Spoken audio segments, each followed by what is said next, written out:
As you can see with the cameras, that the fire is it's very hot, so a lot of the house structures that are adjacent to that are still catching on fire, even though we're putting a lot of water on them to try to control that. I'm sure as we go through the day, there's representatives from Energy Transfer that will be here to start assisting and working with anybody that's displaced, and we'll be putting out that information here shortly in a press conference on where anybody that's in the impact zone, which roughly is about a half a mile from proximity to the fire itself. Do you have anything you wanted to add to that? Anybody have any questions? Do you know the cause of this fire? The cause is under investigation, and it's way too early to speculate exactly. Mayor, right now, how many injuries, if any, including your first responders? Got that. We have one fireman that had minor. There's one fireman that's been treated for minor injuries. So far, that's it that we've treated through our EMS. Can you guys talk a little bit about the rotation of the first responders right now? Obviously, it is very hot outside. Obviously, this fire is really big, shooting up hundreds of feet in the air. Can you talk a little bit about how you guys are approaching this response-wise? Yes, we've been in contact with the command staff on scene, and they have requested that we send some buses out there for rehab of the firefighters. We've done that and coordinated that through our Parks and Rec department, and we have now set up those buses sitting in a church parking lot in the area so they can go over there and rehab as needed. Mayor, have you ever had any issues like this in your city before, seeing a pipeline like this? Obviously, the images are quite jarring for a lot of people in our community. Well, we've dealt with a number of things. This is my 12th year as mayor, but specifically to this type of incident, no, not specifically. Mayor, you mentioned that there were some houses that got on fire. Do you know how many homes are? Right now, there's approximately 5. That is the closest that you can see on most of the video or audio that's being put out there. That is being, the fire department is putting water on that to try to keep them from catching on fire. But did they actually catch on fire, or this is a preventative measure? I think a combination of both. Correct. Mostly due to the radiant heat coming from the pipeline fire. And, it was light smoke coming up, no major smoke coming off the structures. They were able to get in there and extinguish the hazard. So the fire, I want to double check. The fire occurred in Deer Park, but I know there's some damage in LaPorte, but I just wanted to double check that. Where the fire took place, that's Deer Park. Correct. Some of the fires that had gone off the grasses and affected by the power lines, are those contained up to your knowledge? Correct. The grass fires on the pipeline right away appear to be contained. Of course, we still have some smoking utility poles, and as they can get in there later on to assess that and get close enough when the fire dies down, they'll be able to extinguish that. And the status now of the number of customers affected by the power outage? I don't have that number. Mayor, was this do you know if this was an explosion, or can you just talk more about the way projectiles went to burn grass and burn other things? Can you just In all honesty, until the investigation is complete, we're not going to speculate on anything in regards to the original source or what caused the incident to occur. There's a number of different things, and all that will be worked out after the fire's put out. Mayor, how hard is to contain this fire at this moment? It's been, for hours like that. Okay, so the product in the pipeline is just going to have to burn off. They've shut the pipeline down, and until all the product that's in that pipeline burns off, it will be hours, if not into tonight or tomorrow. It'll be a while before it goes out, but it's just something that we're going to have to wait until all that's burnt out. do we know what's burning? What? Do we know what's burning? It's a liquid natural gas. And once it actually burns out, I guess we still have to evaluate before you'll be able to let people bring things back in? That would be a good assumption. Is there any threat to the environment? Not to the best of our ability, but I know there's multiple agencies, including the county, that's doing air monitoring. So, but I would not suspect there's any health danger as far as environmental impact, but all that's being monitored. So you mentioned that it could be up until tomorrow. Is there a possibility that more homes could be affected? No. The company's statement had mentioned something about an unknown passenger car that may have struck the valve. Any knowledge about that? That's going to all be part of the investigation. It'll get worked out after the... Going back to our question about the possibility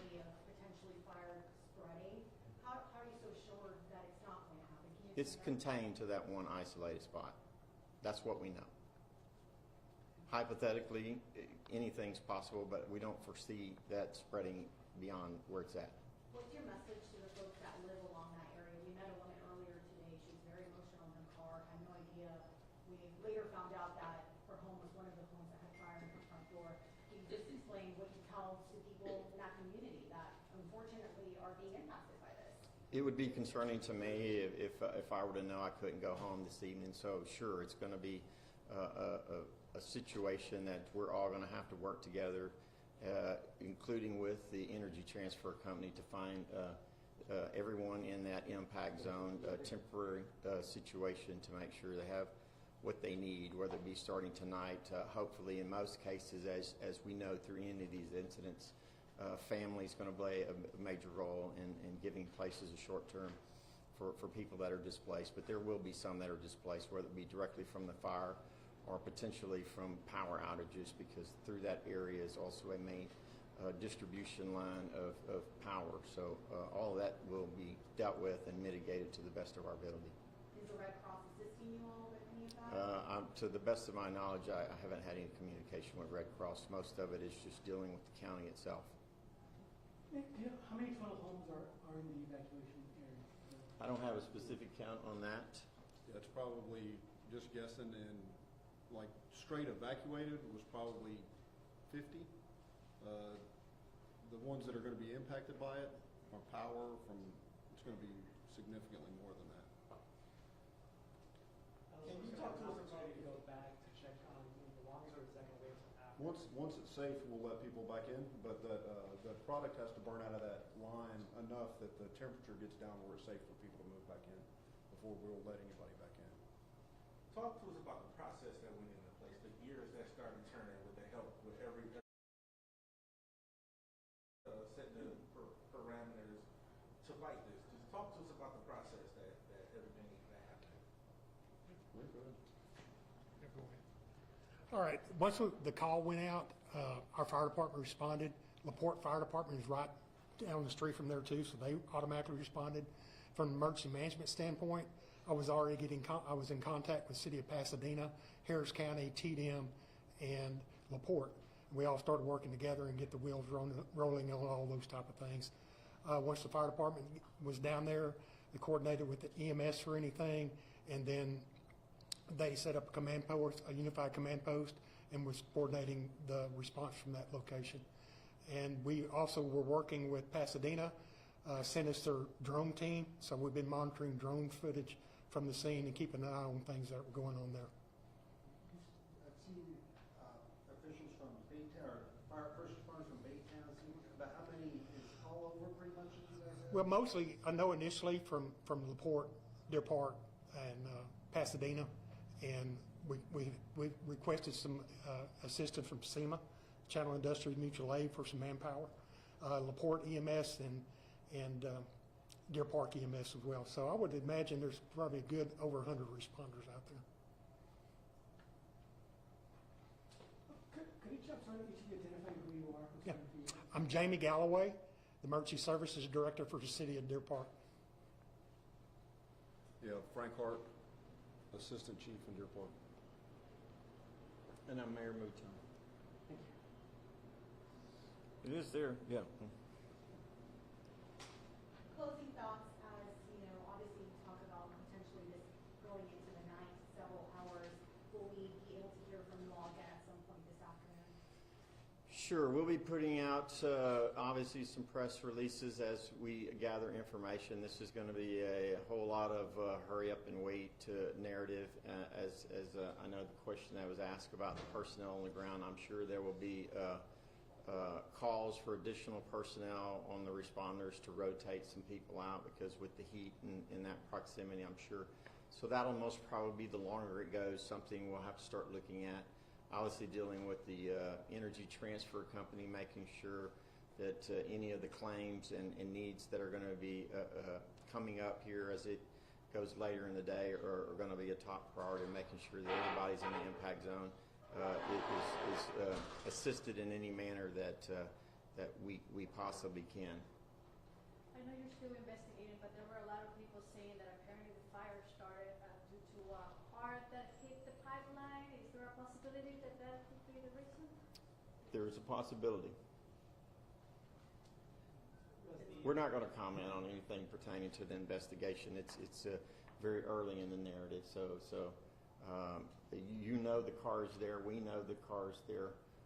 We're not for sure in any aspect, so we're not going to speculate on that until we have an opportunity to really lay out what occurred, and it'll all be done after the fire is put out. In terms of the infrastructure of that area, was from the colleague, is the manifold secured in any way? There's gates where it's open access so a car could just drive up?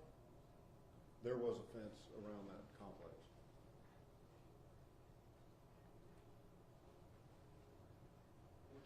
Who's doing the Spanish part? Not me. We were not prepared to do that, sorry. Did we run out of questions? Perfect, time to walk off. That's the first. Thank you guys for coming. We'll be here the rest of the day, honestly, if y'all need anything.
Yeah, 108,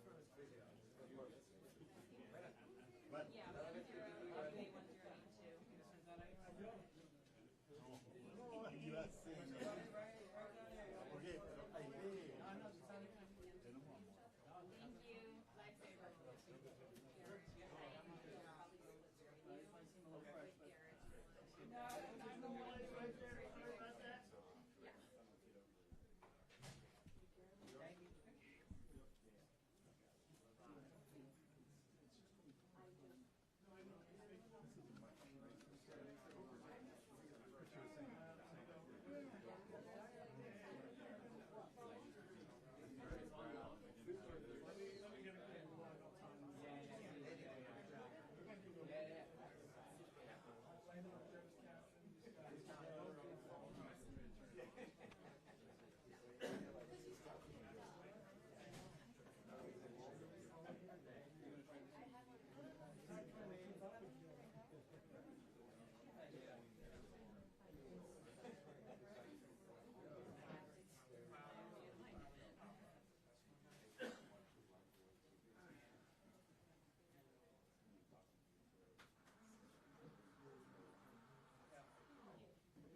Thank you. Lifesaver.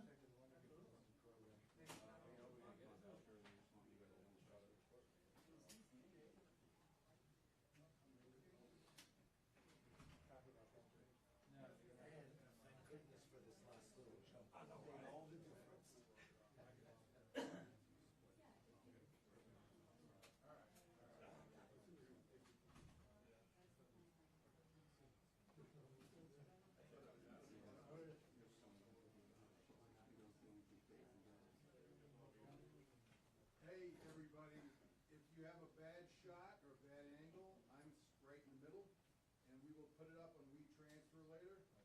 Give Terry your email or where to send it, and you'll have everything on it. I know some of you got really crappy angles, but just get your information to Terry Barbera, and I will WeTransfer it. But I'll probably be here till 5, and then I'll have to go to my other office and send it out. Just so you know. Thank you. Because I know some of these shots suck. You can ask Crystal. Somebody with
I totally get it. I'll come with you. Sorry.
What do they say?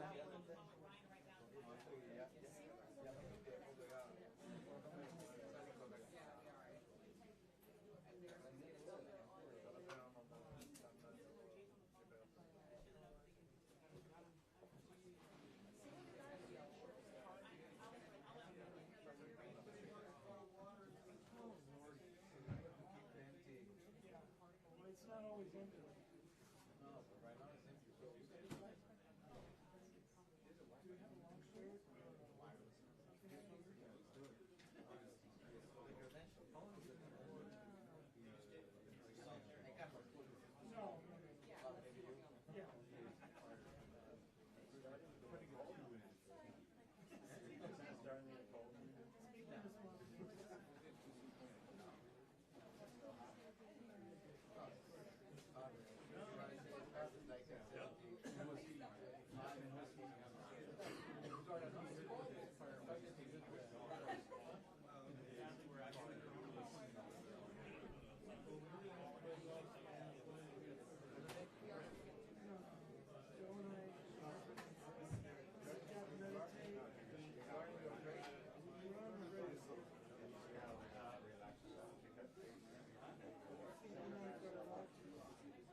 Just so you know, I'm going to put my video, I'm right in the middle, on WeTransfer, but get your information to Terry Barbera. I think someone's passing a list around, but that's the name of the website. I will upload my video probably around 6 o'clock, and then everyone can get it, but Terry needs your information to get it to you. So.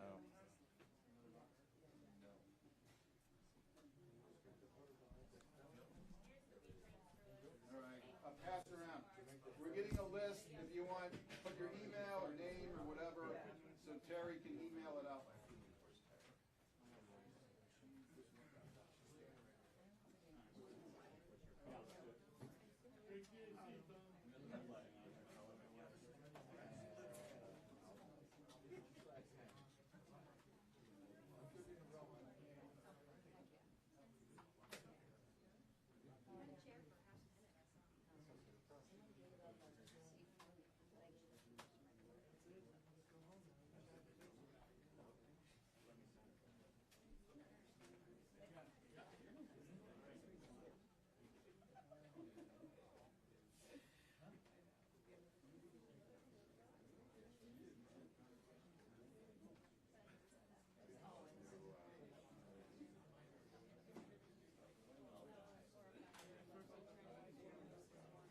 Uno, dos, tres. Ahí lo tienes. Lo tienes, Pedro.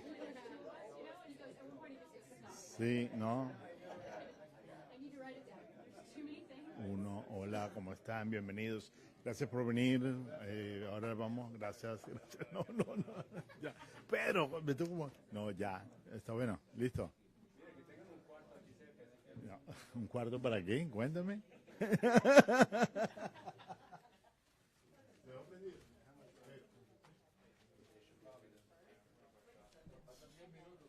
No me cambies de tema.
The video from my camera, put your email and name on this retransfer list. And at 6 o'clock, she'll send you an email. Somewhere around 6. Anybody else? Behind you. All right.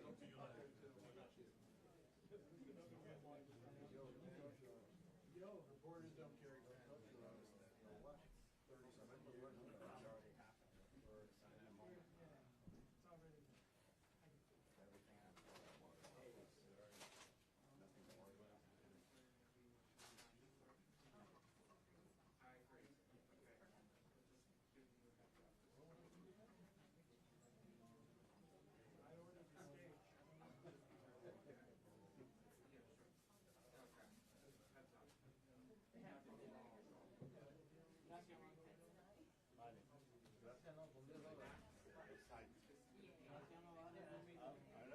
Habla con mi manager.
But yeah, this sheriff won't be the only speaker. That's the thing.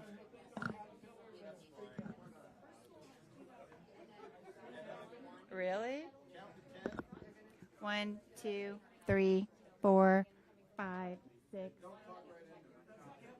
7, 8, 9, 10. 1, 2, 3, 4. 1, 2, 3, 4, 5,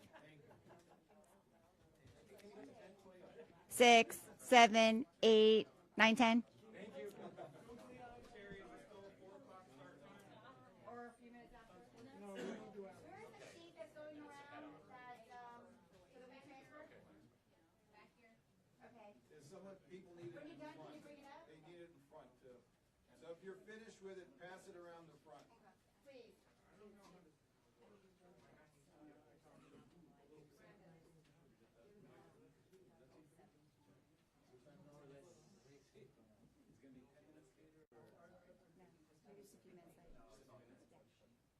I'll try to get you the 2-minute one. 2 minutes. 2 minutes.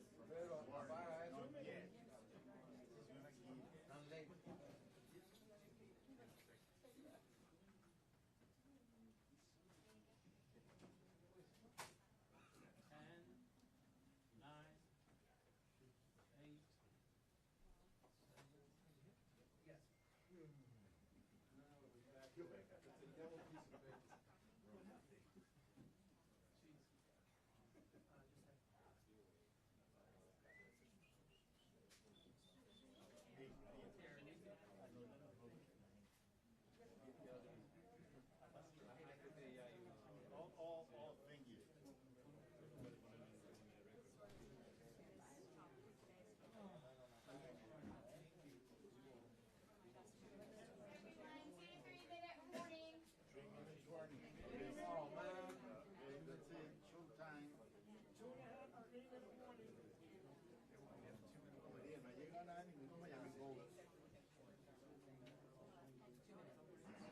Transfer paper.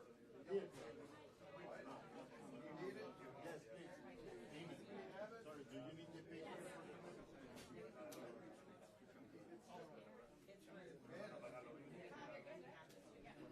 Hey, Terry, make an announcement. We need that week transfer paper. Somebody grab it. People still need to sign for it. Okay. Yeah, there, we've got 2-minute ones.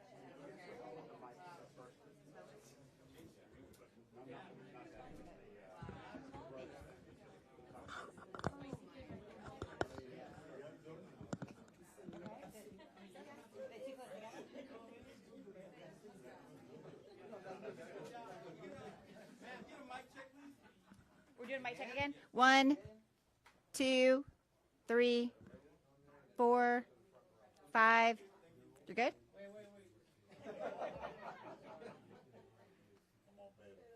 Come on, brother, come on. 1, 2, 3, 4, 5. Everybody's good? And can we get that sheet for the WeTransfer set up to the front, please? Okay.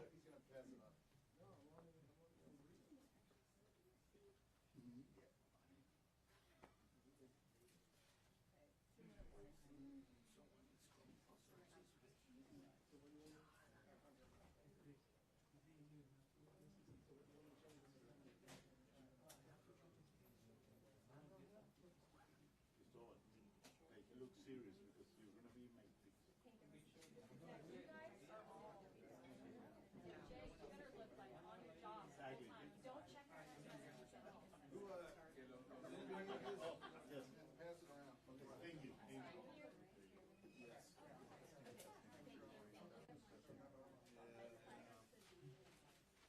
That thing doesn't tilt down?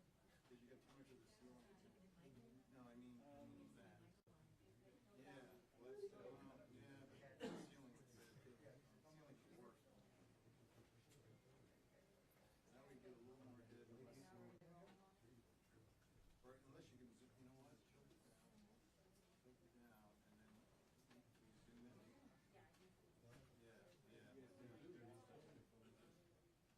It's because it looks bad. Anyway, it landed in the group. Landed? Okay. Thank you.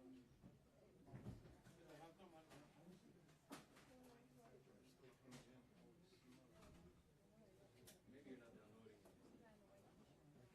You're way behind. Somebody should call this fire. Oh, I said. I got it. Thank you. Thank you, everyone.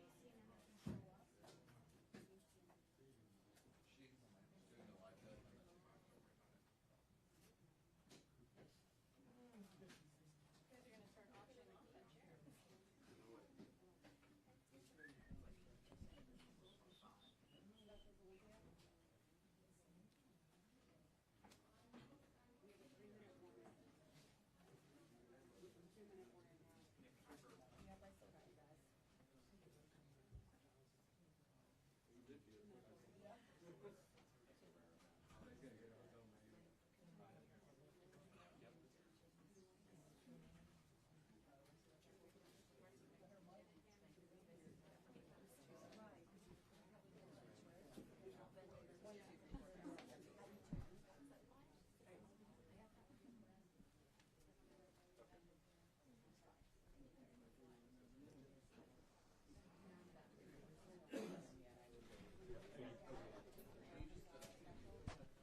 Test, check.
Lashing out, we're seeing it from his campaign with calls from Harris and Biden to denounce those in the Democratic Party who suggested that Donald Trump is a threat to democracy.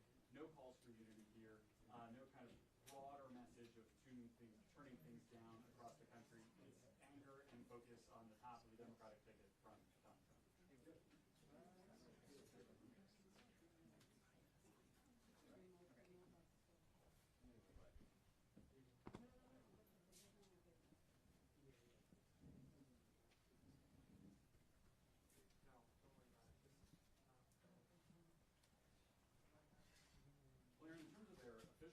schedule? The answer is no. The campaign's been very clear that Donald Trump's going to continue with these campaign events this week. He's got a town hall in Michigan tomorrow.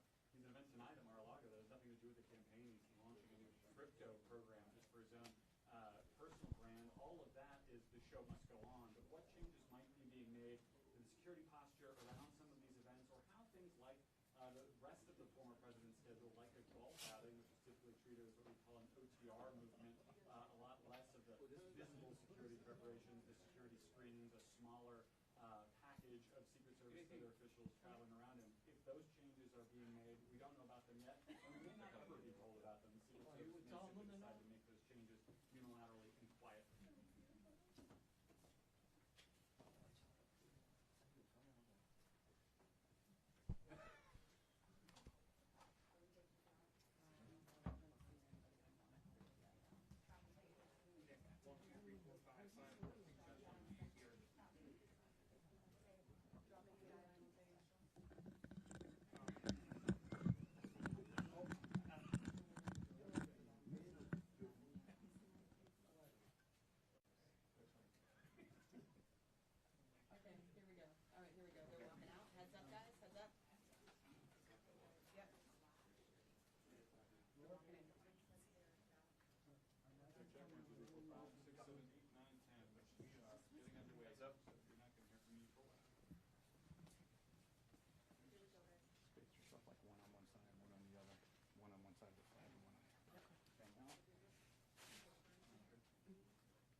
There's going to be some room in here. If I'd have known that, we'd have gone to a bigger area.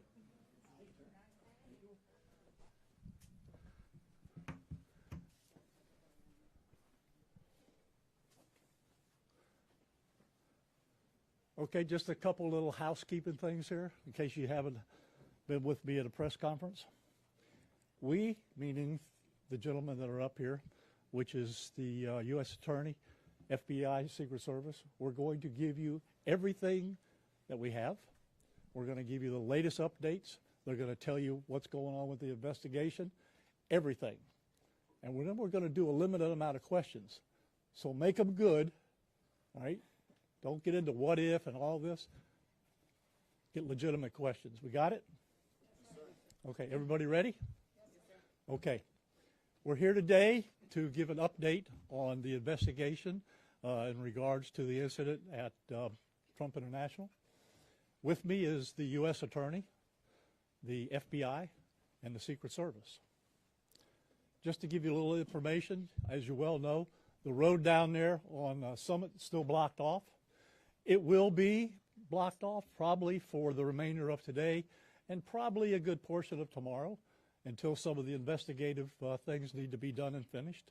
But we're accommodating people in and out, getting them to the library, getting them to the post office, so the public is not going to be that far inconvenienced. The security level at Mar-a-Lago is the highest it can possibly be now. The road closures are back in place and will remain there. The checkpoints are in place.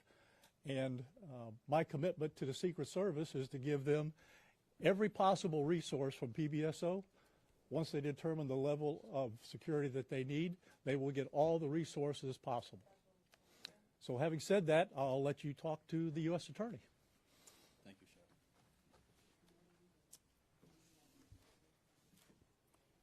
Good afternoon.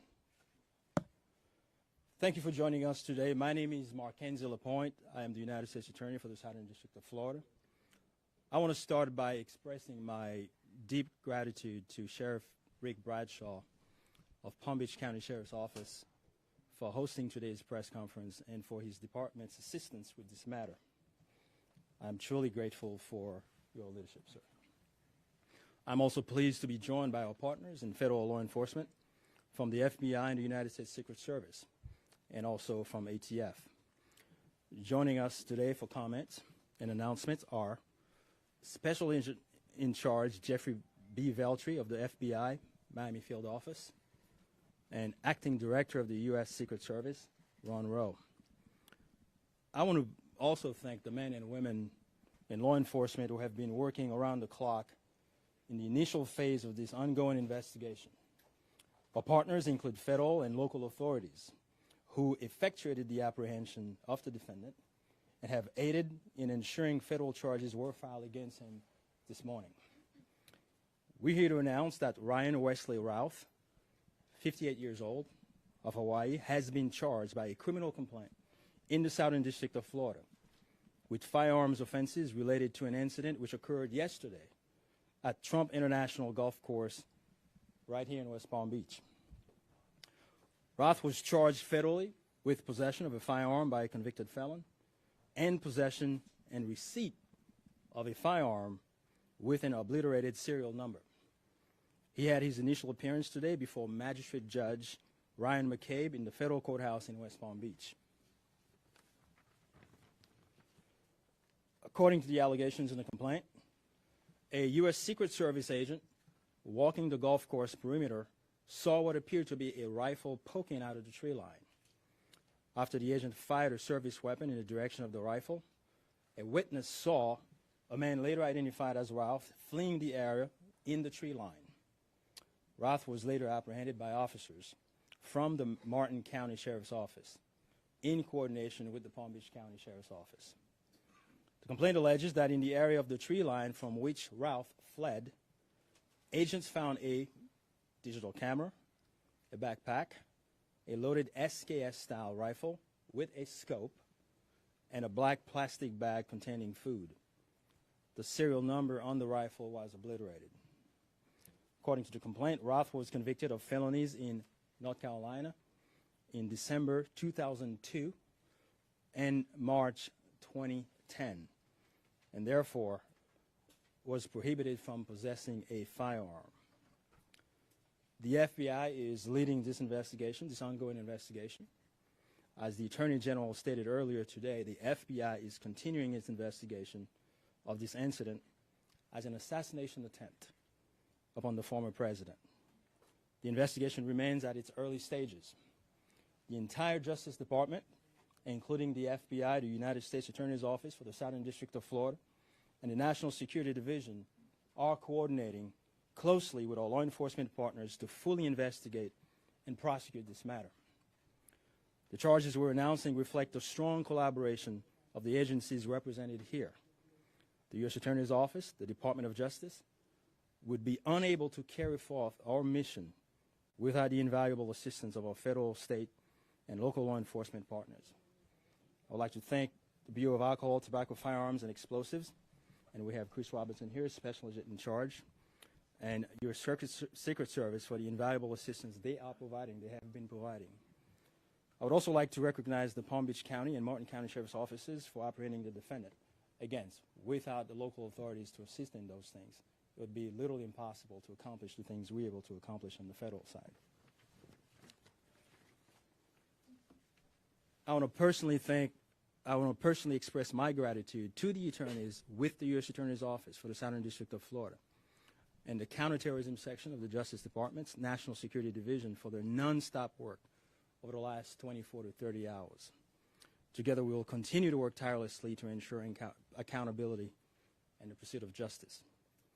At this time, I will invite FBI's Special Agent in Charge, Jeff Veltri, to the podium. After Special Agent in Charge Veltri completes his remark, Acting Director of the U.S. Secret Service, Ron Rowe, will provide remarks before we open the floor for a few questions. On our end, given that this is a pending matter before the court and the investigation is ongoing, all comments will be limited. Thank you very much. Jeff.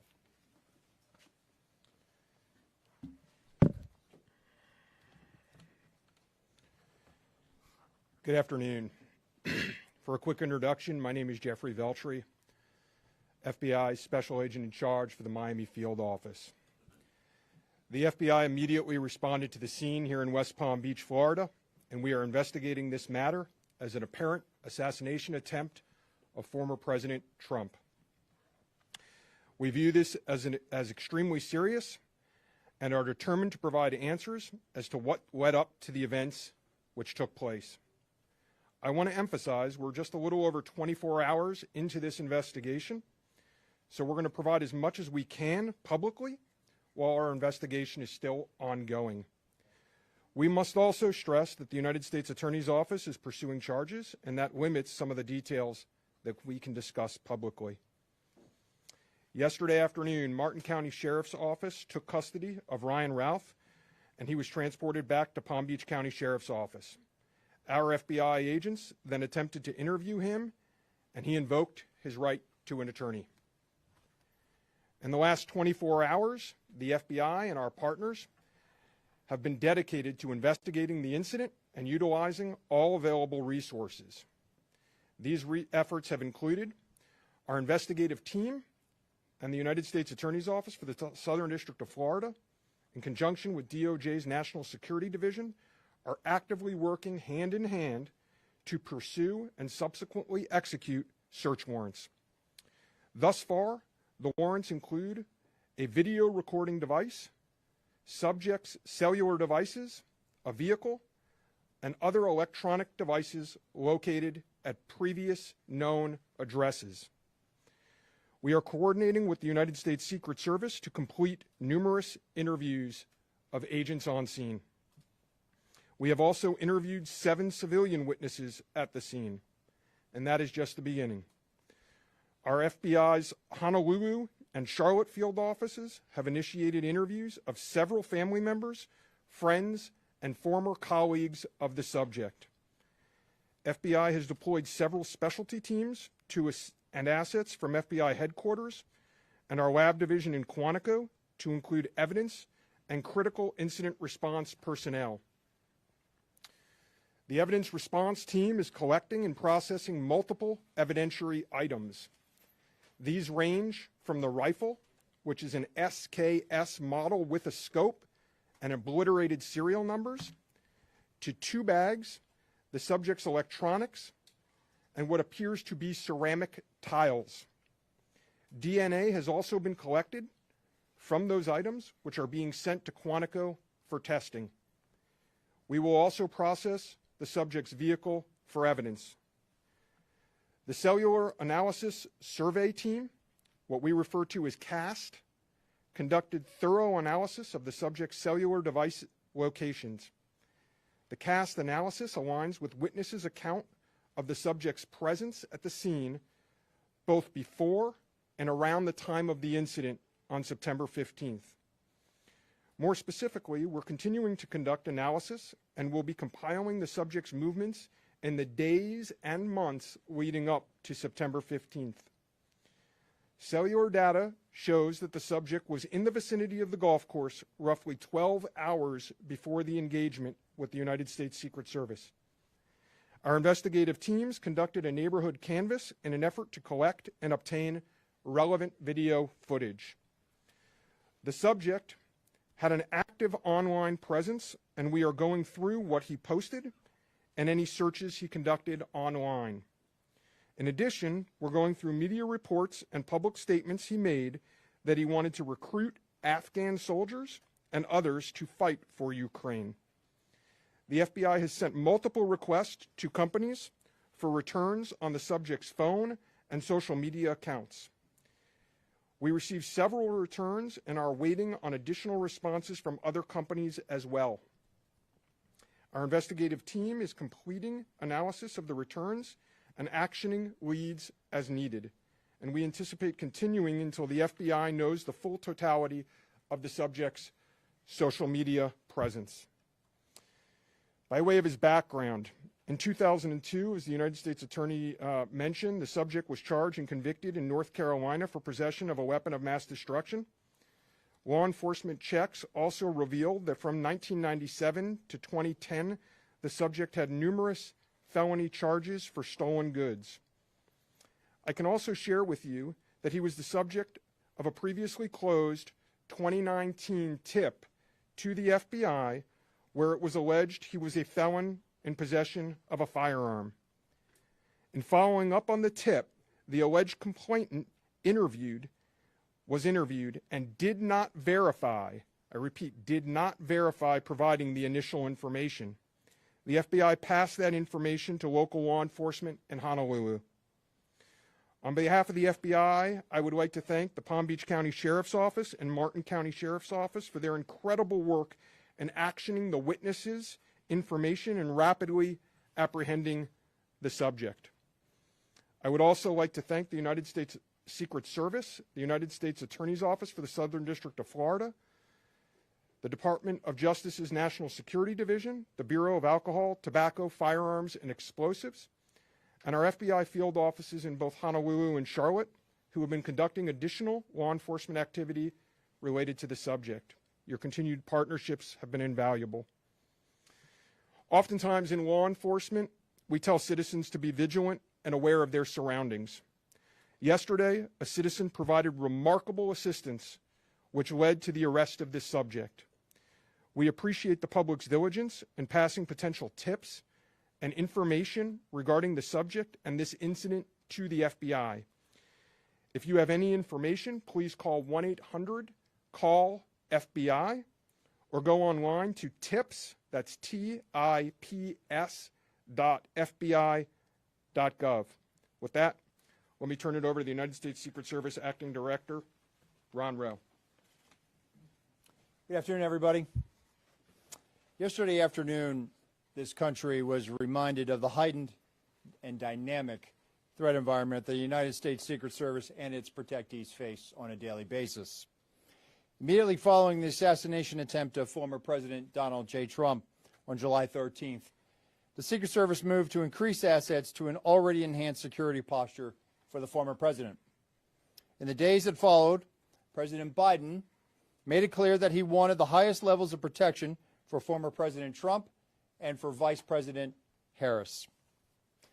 The Secret Service moved to sustain increases in assets and the level of protection sought. And those things were in place yesterday. At approximately 1:30 p.m., former President Trump was playing golf during an off-the-record movement to the Trump International Golf Course. A Secret Service advance agent supporting the front edge of the agency's layered approach to protection encountered an individual attempting to secrete himself in the wood line. This happened, the alleged gunman was on the public side of the fence near the 6th green.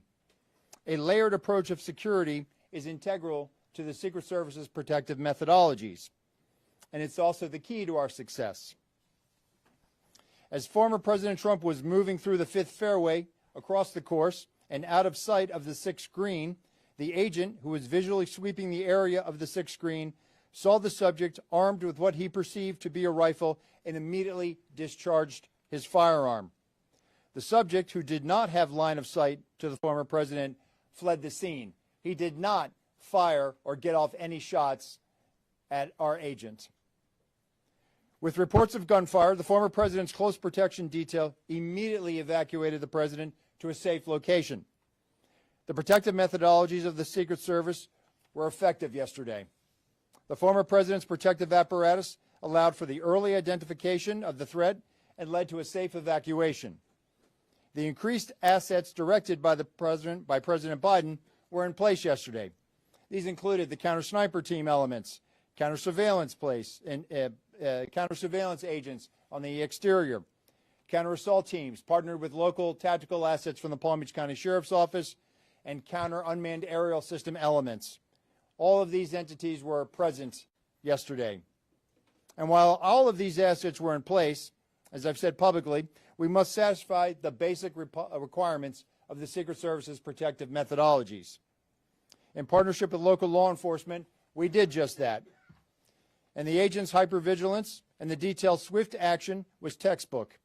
And I commend them and our partners for an exemplary response in keeping former President Trump safe. And I will tell you, having served in local law enforcement in Palm Beach County, I can state that I am tremendously impressed and appreciative for all of the efforts of the Palm Beach County Sheriff's Office and Sheriff Schneider with the Martin County Sheriff's Office. But what was critical to this was the quick reaction, the response, the hypervigilance of the men and women of the United States Secret Service, who since July 13th have been rising to meet an unprecedented and hyper-dynamic threat environment. And they are rising to this moment, and I could not be more proud of them and the way they have executed, not only yesterday, but what they're doing today and what they are doing tomorrow and what they will always do because it is their duty. Thank you. Okay. All right. Well, go slow here, folks. All right. Don't everybody do it at once. Ask who you want to answer the question, and then give the question. I have a question for you, Director. Is there any evidence to suggest that the suspect knew that Donald Trump would be on the golf course at that time? And was the golf course searched thoroughly before the former president's arrival?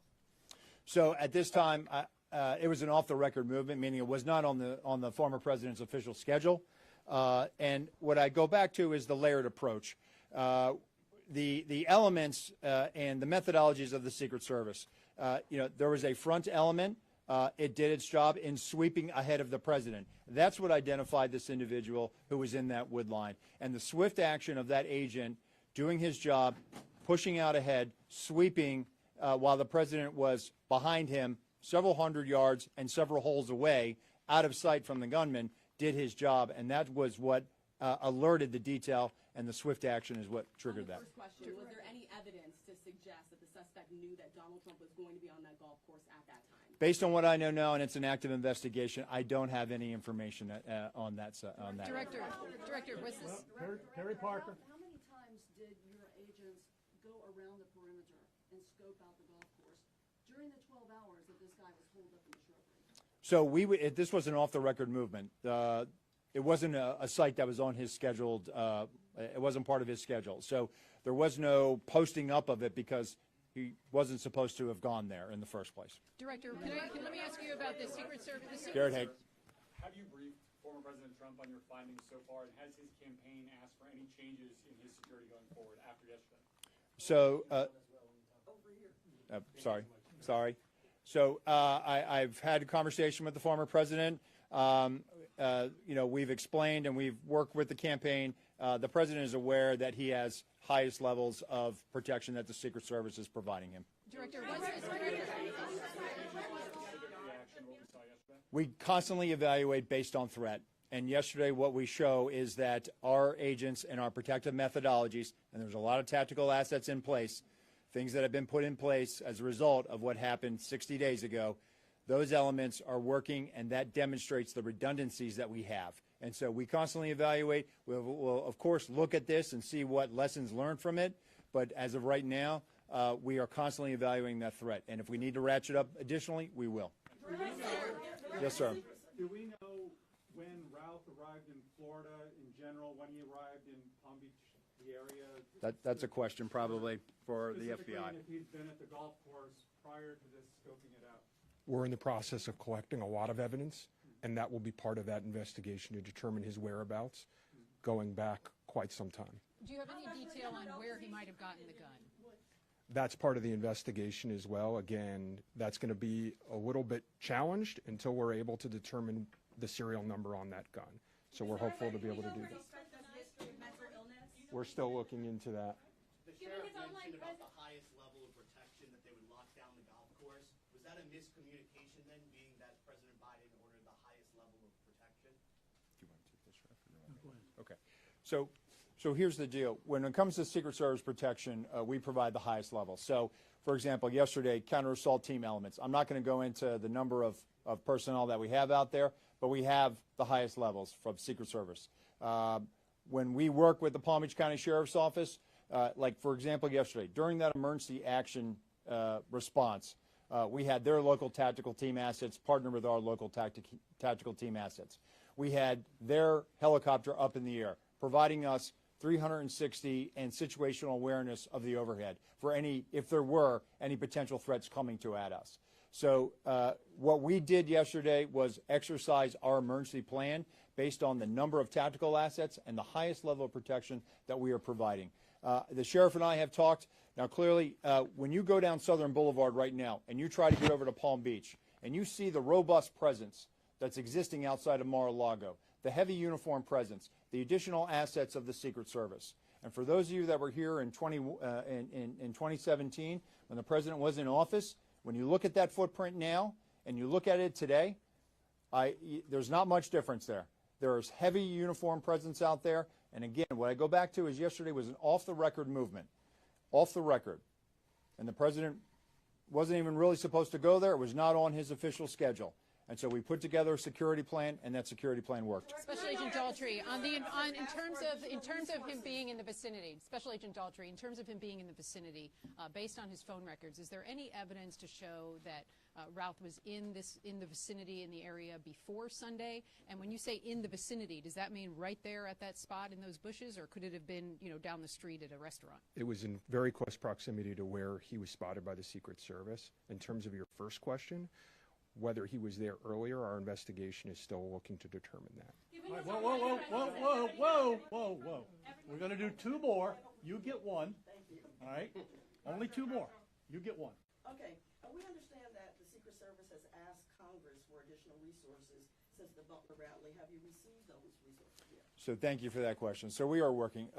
Look, the Secret Service operates under a paradox of zero-fail mission, but also that we have done more with less for decades.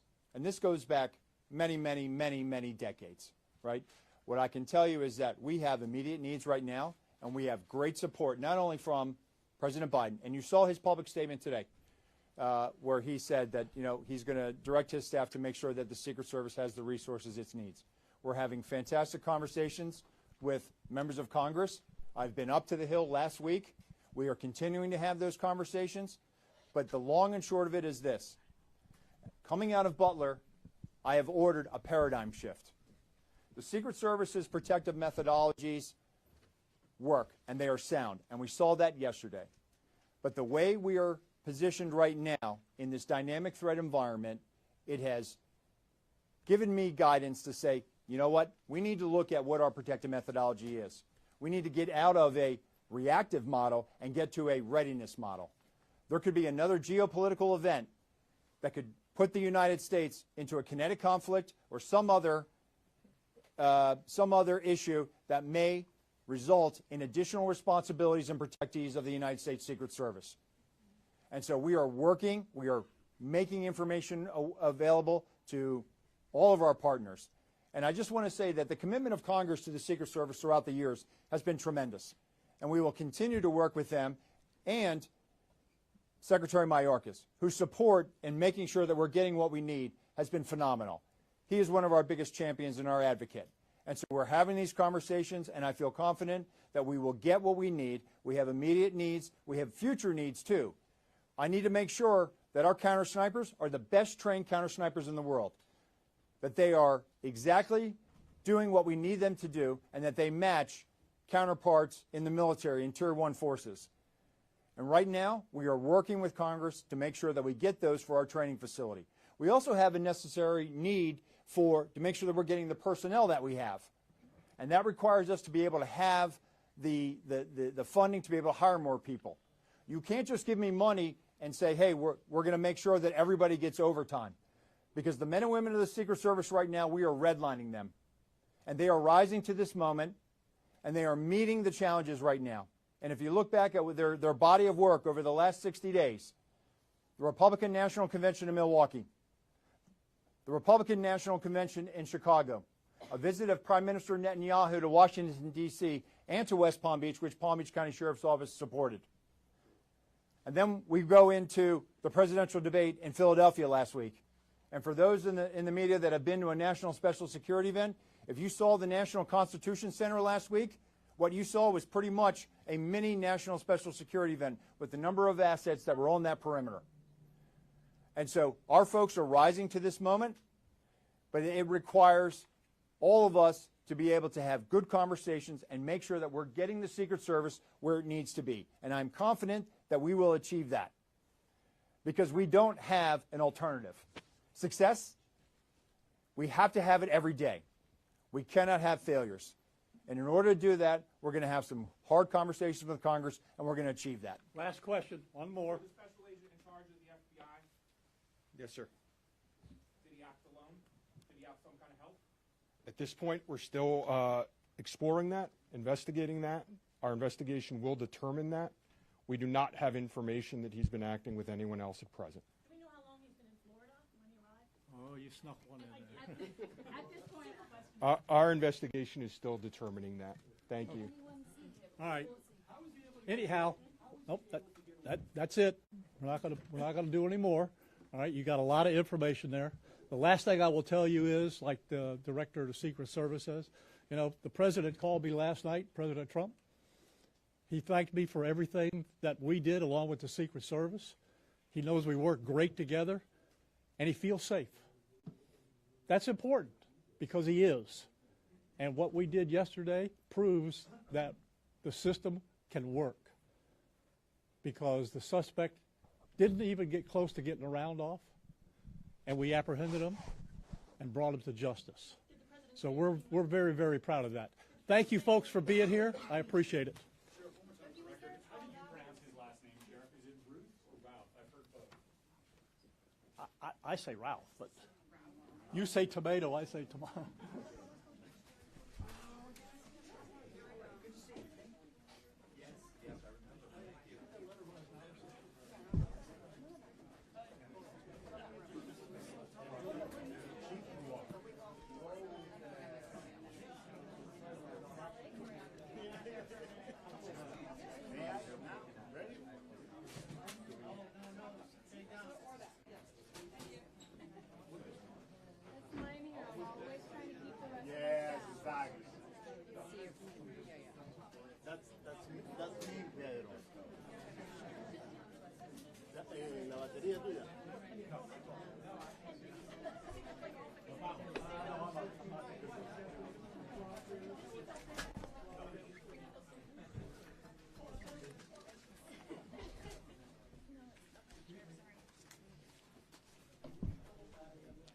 5 minutes, you have to.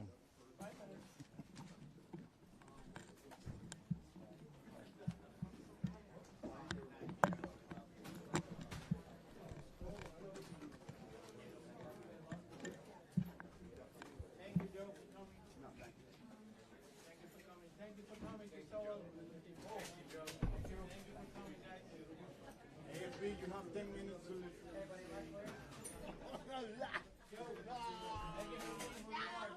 and Leo. Thank you for coming. No.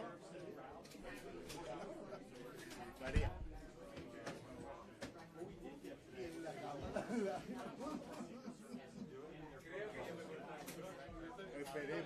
Esperemos.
Theodora Karen Gaïtas as the 99th Associate Justice of the Minnesota Supreme Court.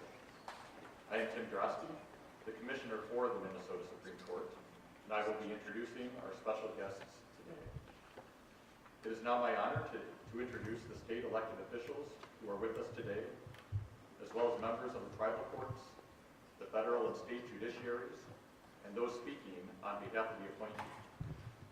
With us today are State Auditor Julie Blah, the judges of the tribal courts of the state of Minnesota. From the federal judiciary are the judges of the United States District Court and the 8th Circuit Court of Appeals.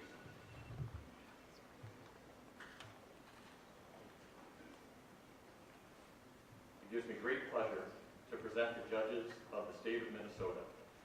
From the state judicial branch are the judges of the Minnesota Court of Appeals.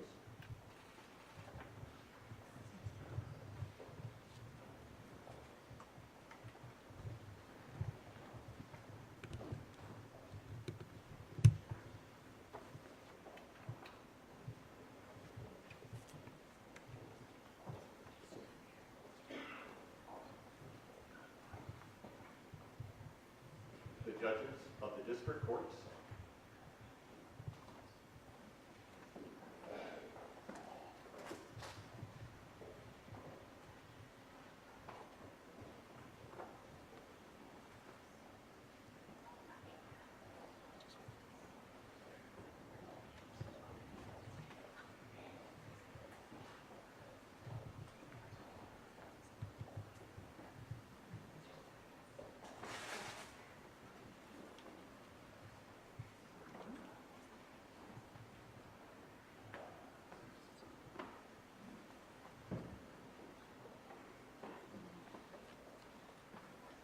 From the executive branch, we have the judges of the Workers' Compensation Court of Appeals.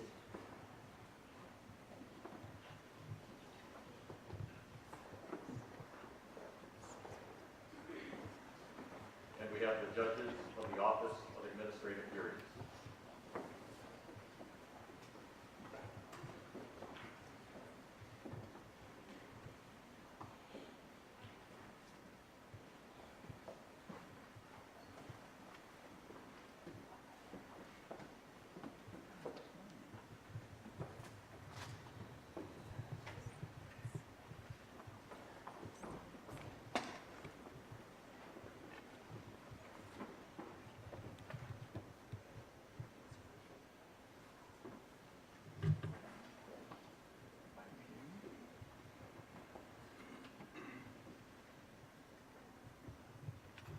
Please welcome, from the state judicial branch, the members of the Minnesota Supreme Court.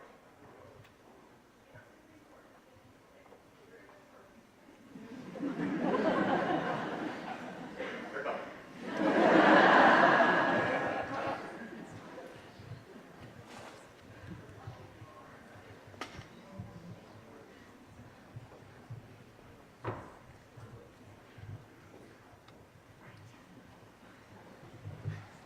Please welcome the members of the Minnesota Supreme Court.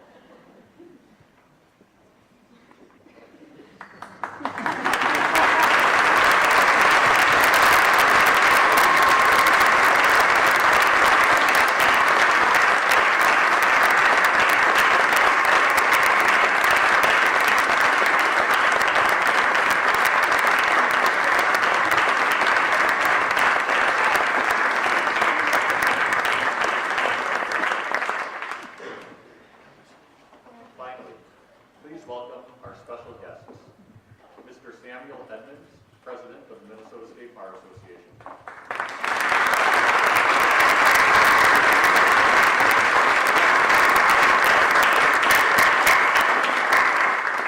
Ms. Julie Matinich from Matinich Law.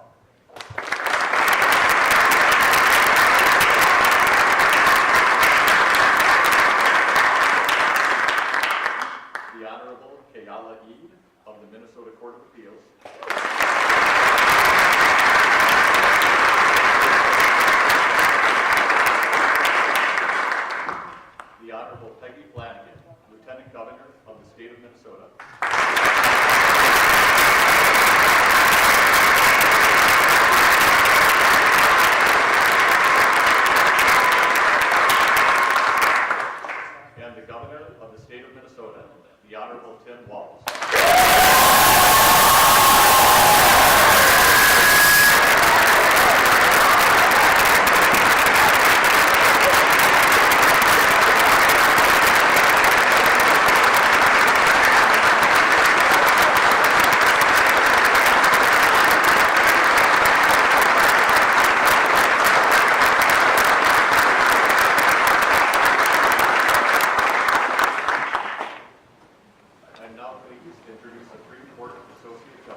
Anin Awanakwe Indigu, Magizi Indodame, and Makegandishinka. Hello, my friends. I am Awanakwe, the Eagle Clan of the White Earth Nation. My given name is Ann McKay, and I'm an Associate Justice on the Minnesota Supreme Court. Today, I have the honor and privilege of offering this land acknowledgement for today's investiture ceremony for Associate Justice Theodora, also known as Teddy, or as she liked to say, Teddy's in the house, Gaïtas, of the Minnesota Supreme Court. We acknowledge that the state of Minnesota and the federal and state courts of Minnesota are located on land and water that is in the ancestral and current homeland of the Dakota and Ojibwe people, whose spirit continues to permeate these lands. We also acknowledge that this building, the Minnesota History Center, is built within the traditional homelands of the Dakota people. Many indigenous people from Dakota and Ojibwe communities and from other Navajo nations call Minnesota home. And we honor and respect the numerous contributions made by them. It is with profound gratitude that we honor and acknowledge all the indigenous people who have cared for this land for generations and those who continue to do so. We recognize that the state of Minnesota and the United States have their own inherent sovereign authority, and among this authority is the ability and the responsibility to establish a court system for the benefit of their citizens. May we, who are gathered here today, federal court judges, state court justices and judges, tribal court judges, members of the bar and the community, find inspiration in this investiture ceremony, and may it renew our commitment to work and always live for the continued advancement of one of the bedrock principles on which our nation exists: equal justice under law. Miigwech.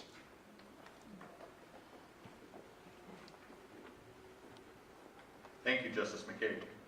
And now it is my honor to introduce the Chief Justice of the Minnesota Supreme Court, Natalie E. Hudson.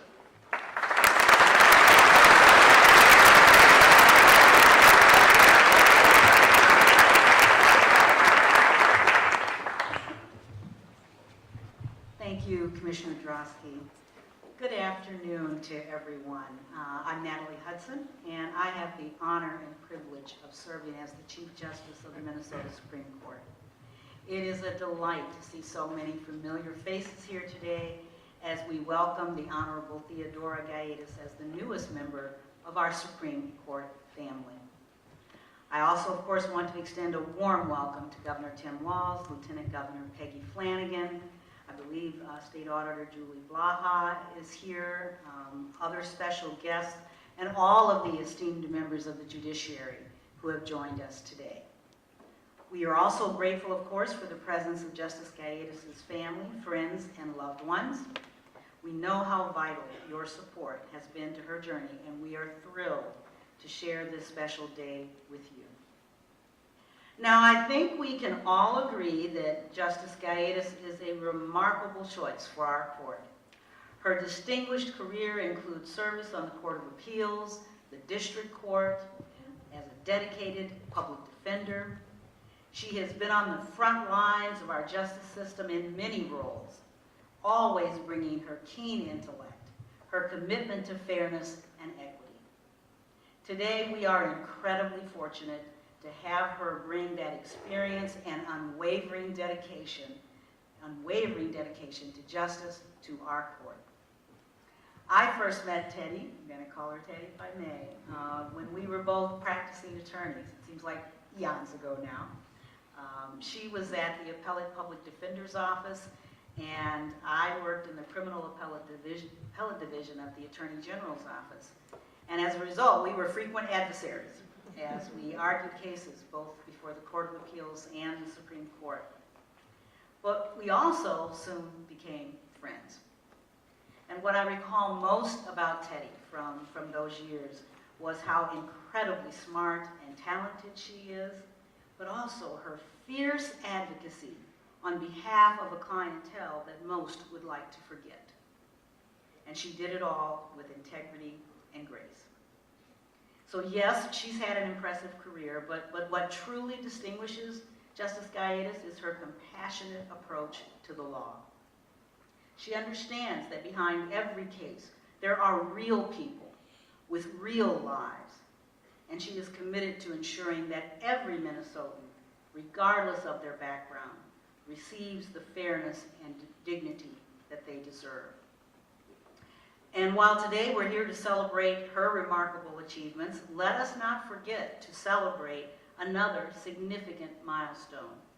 With Justice Gaïtas joining us, we return to a female majority on the Minnesota Supreme Court.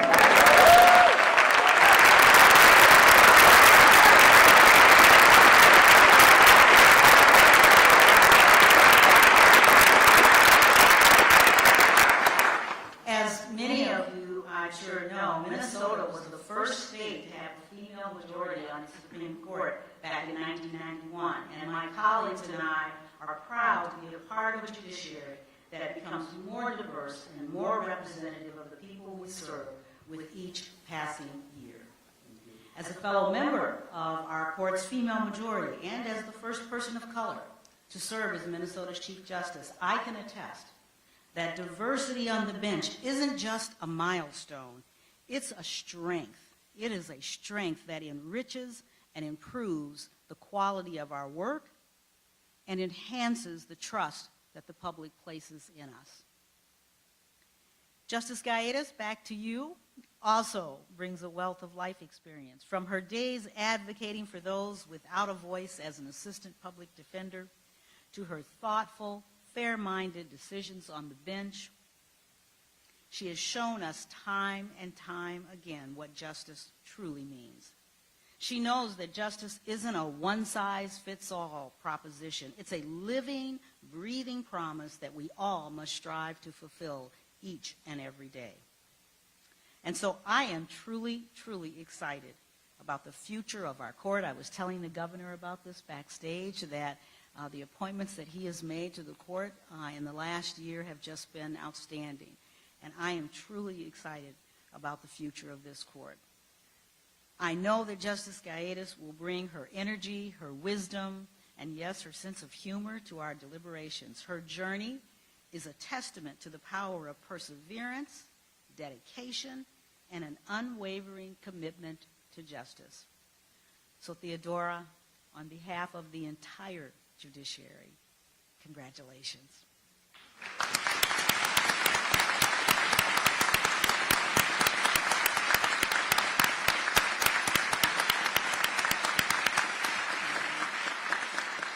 We are thrilled to welcome you to the court, and we look forward to the fresh perspectives and the boundless enthusiasm that I know you will bring.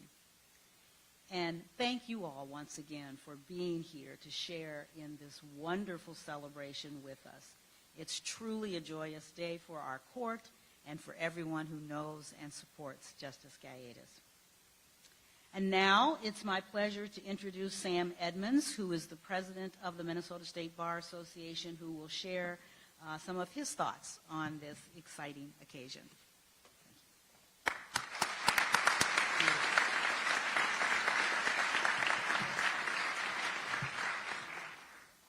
Well, good afternoon, Chief Justice, justices of the court, all of the judges of the Court of Appeals, district courts, tribal courts, federal courts, administrative courts, to Governor Walz and Lieutenant Governor Flanagan, and all of the lawyers and friends and colleagues here, but especially to you, Justice Gaïtas.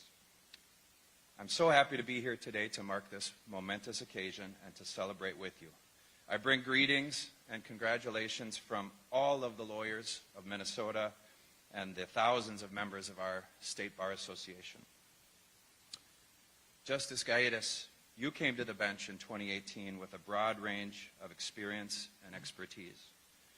You clerked in a prosecutor's office, you represented the accused as a public defender and an appellate public defender, and you represented individual clients in private practice.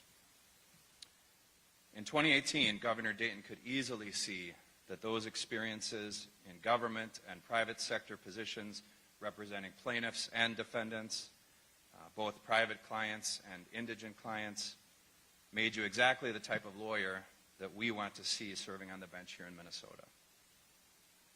Now, Governor Walz obviously have seen those same great characteristics, along with the benefit of seeing your years of even-handed and thoughtful work on the trial court and the appellate court bench. So, Governor Walz, I think we can all say again, you made the right choice this time.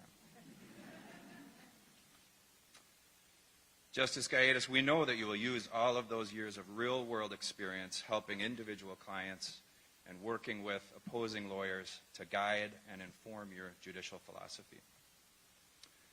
Now, we're lucky here in Minnesota. Every time I get up and talk, I say the same thing. The relationship between our bench and our bar is especially strong. And in most states around here and across the country, they don't have the same great relationship between the bench and the bar. So we are so fortunate. Our Bar Association is committed to continuing to work with you, Justice Gaïtas, and all of the members of our bench to work together. And I'd be remiss if I didn't mention that it is election season. Did you know?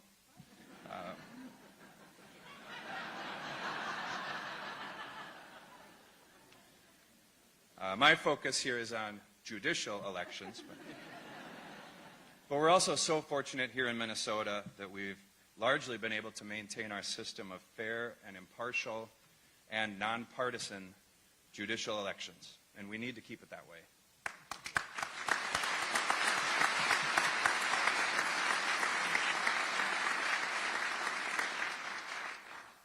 But the bedrock of our nonpartisan judicial election system starts with the merit selection process through the governor's office. So we're so lucky to have Governor Walz and Lieutenant Governor Flanagan doing that work for us in Minnesota.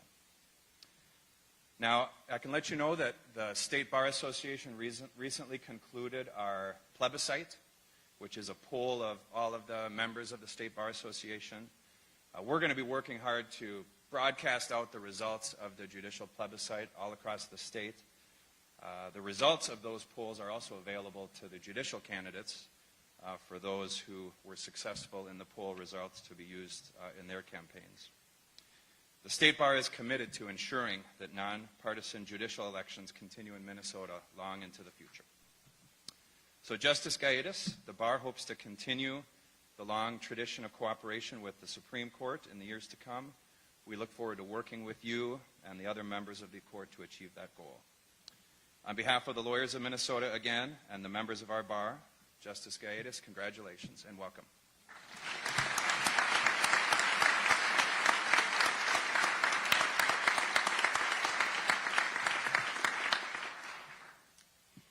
Thank you so much, Mr. Edmonds. Now I have the great honor of introducing Minnesota Lieutenant Governor Peggy Flanagan and Governor Tim Walz. Lieutenant Governor Peggy Flanagan and Governor Walz have demonstrated their respect for the judiciary from the very beginning of their administration, and they are strong partners with the Minnesota Judicial Branch, and I am so grateful for that. The Lieutenant Governor and the Governor are committed to the judicial selection process that you just heard Mr. Edmonds mention, and that enables them to appoint individuals to the judiciary that are representative of the people we serve. The appointments they've made to the bench during their administration, judges with intelligence, integrity, diligence, and experience, reflect that commitment, and it is certainly on display here today. So please join me in welcoming Lieutenant Governor Peggy Flanagan and Governor Tim Walz as they present and endorse the appointment of Judge Theodora Gaïtas as the 99th Associate Justice of the Minnesota Supreme Court.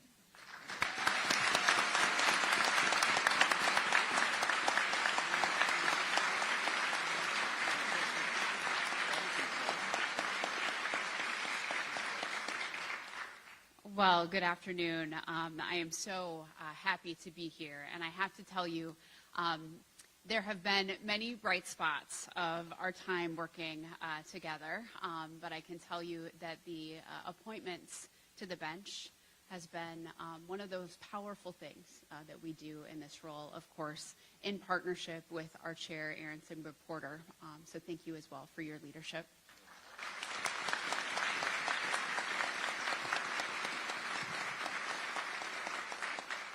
And thank all of you and the Minnesotans who are tuning in for being here today to help us celebrate the investiture ceremony of Minnesota's newest Justice, Theodora Gaïtas.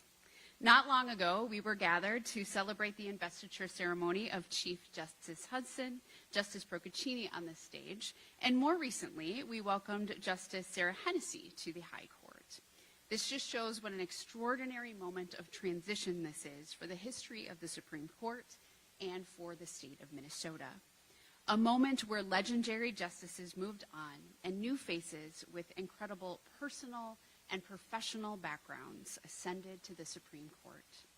Today we are here to welcome another remarkable justice with a lived experience and background unlike any other in our state's history.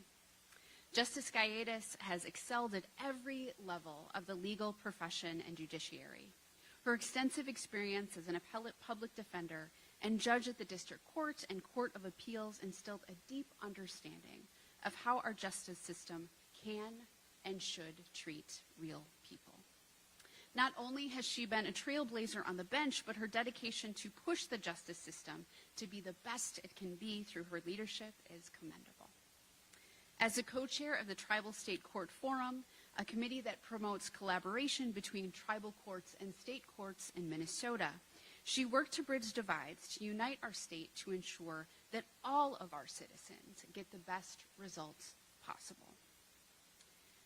And at this moment in our history, it is difficult to overstate the importance of having judges and justices who are willing to stand up for the rule of law no matter what the cost.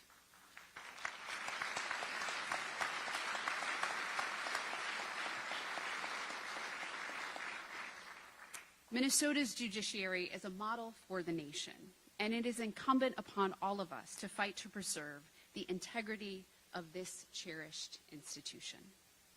Justice Gaïtas will carry on this tradition with the help of the remarkable people in this room today, and her commitment to service is what Minnesotans deserve at this moment and into their future. So congratulations, Justice Gaïtas. We are so excited for you.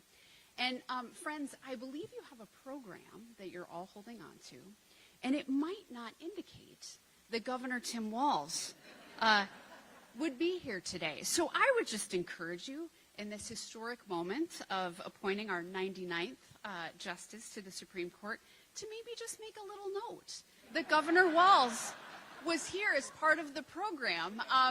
And with that, it is my honor to introduce my partner in justice, our Governor, Tim Walz.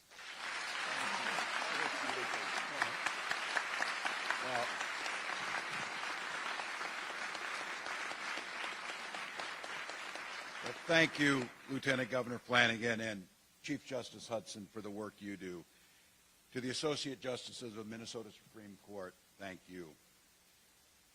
To the judiciary that's here, both federal and state, thank you on behalf of the people of Minnesota for the work you do every single day. To the bar and the attorneys who are here, thank you. To the friends, and specifically the family of Judge Gaïtas, welcome to this historic moment. I was thinking, President Edmonds, and you heard it mentioned, across the country, the Minnesota judiciary, and I have traveled a little bit, so I'm hearing it from people. But this is something I think is well known in this room, and you heard about the Judicial Selection Committee with Chairwoman Erin Sinberg Porter, and the input that in busy lives you have to the chief judges from the districts who are here, the time you put telling us this is what we're looking for in judges, this is what the needs are. And I will make the case that all of you have protected this judiciary, this nonpartisan judiciary, and made it the best in the country. And for that, as a citizen of Minnesota, I'm incredibly grateful. So thank you for pointing that out. I also would like to say what I really appreciate about the profession of attorneys, and President Edmonds was so clear about that, is precision. Everything is precision. Could you notice when he said the governor made a good decision this time? He was very clear about that. So it's exactly right. He did not get himself in a box there. He got it out. So, but I have to tell you, when Lieutenant Governor Flanagan and I heard that we were going to have to replace not one, but two giants of the judiciary, in Justice Anderson and now Justice Chudich, it was a bit daunting and an immense challenge. And I think it's at times like this to understand the continuity of our bench, the continuity of the judiciary in Minnesota is something we take great pride in. And these two justices did more than we could have ever asked for, and immense shoes to fill. So I want to say thank you.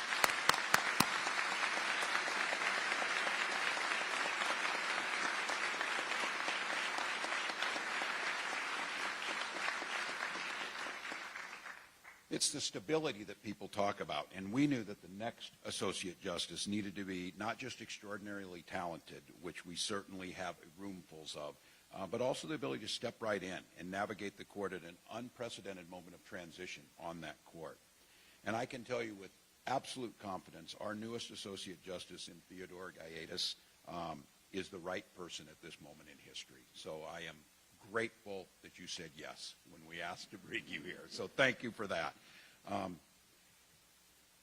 Thinking of that stability and that history, it was interesting. It was pointed out to me that the only other person to become an Associate Justice on the Supreme Court who was both District Court and Court of Appeals was the incomparable Wilhelmina Wright. And you will become the second to do that and follow that path.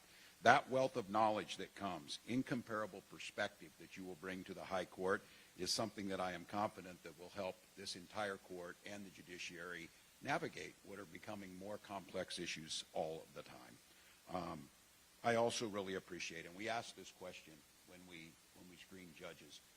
Judges need legal experience, but they also bring life experience. And one of the questions we ask is, what life experience has shaped who you are? And Justice Gaïtas' personal journey, her personal heartaches, as well as her commitment to others, shined through in so many ways, putting others in front of herself, and the work as a public defender and doing it with every ounce of her intellect, but with the compassion that needed to be in there, shined through. And when you think about what brings you to this position, we're all products of our life experience, and the life experience that Justice Gaïtas has brought is one of compassion, of service, of intellect, and joy, of finding the joy in the work we do. And for that, I'm incredibly grateful. He's already left a mark on the judiciary before we even got to today, and I know that our state's High Court and the state of Minnesota will be well served. So I am honored to present to you Minnesota Supreme Court Associate Justice Theodora Gaïtas.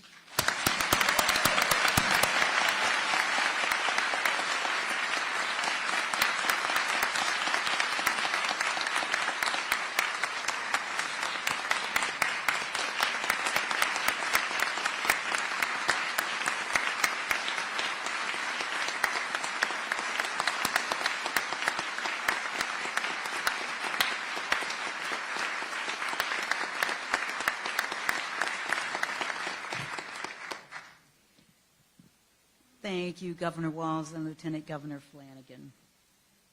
Now it is my honor to introduce two speakers who will provide remarks on behalf of Justice Gaïtas. First, we will hear from Ms. Julie Matinich. I'm sure I butchered your name. Did I? I got it? Okay.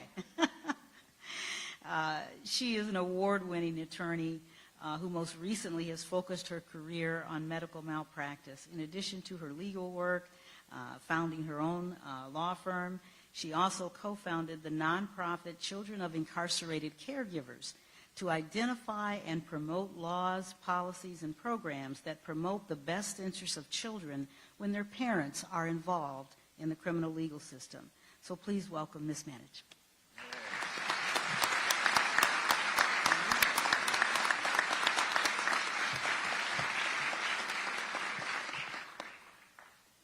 It is an incredible honor to speak after Governor Walz, Lieutenant Governor Flanagan, Justice Hudson, Justice McCaig, and Mr. Edmonds. And to reiterate that the appointment of Teddy Gaïtas to the Minnesota Supreme Court was an excellent decision. I have known Teddy for over 25 years. During that time, we've been frequent running, dinner, and theater companions. We had our daughters at the same time, and for a time sent them to the same school. Our families have traveled together, and for 5 great years, we worked with one another. Some people have even noted that, weirdly, we sound alike.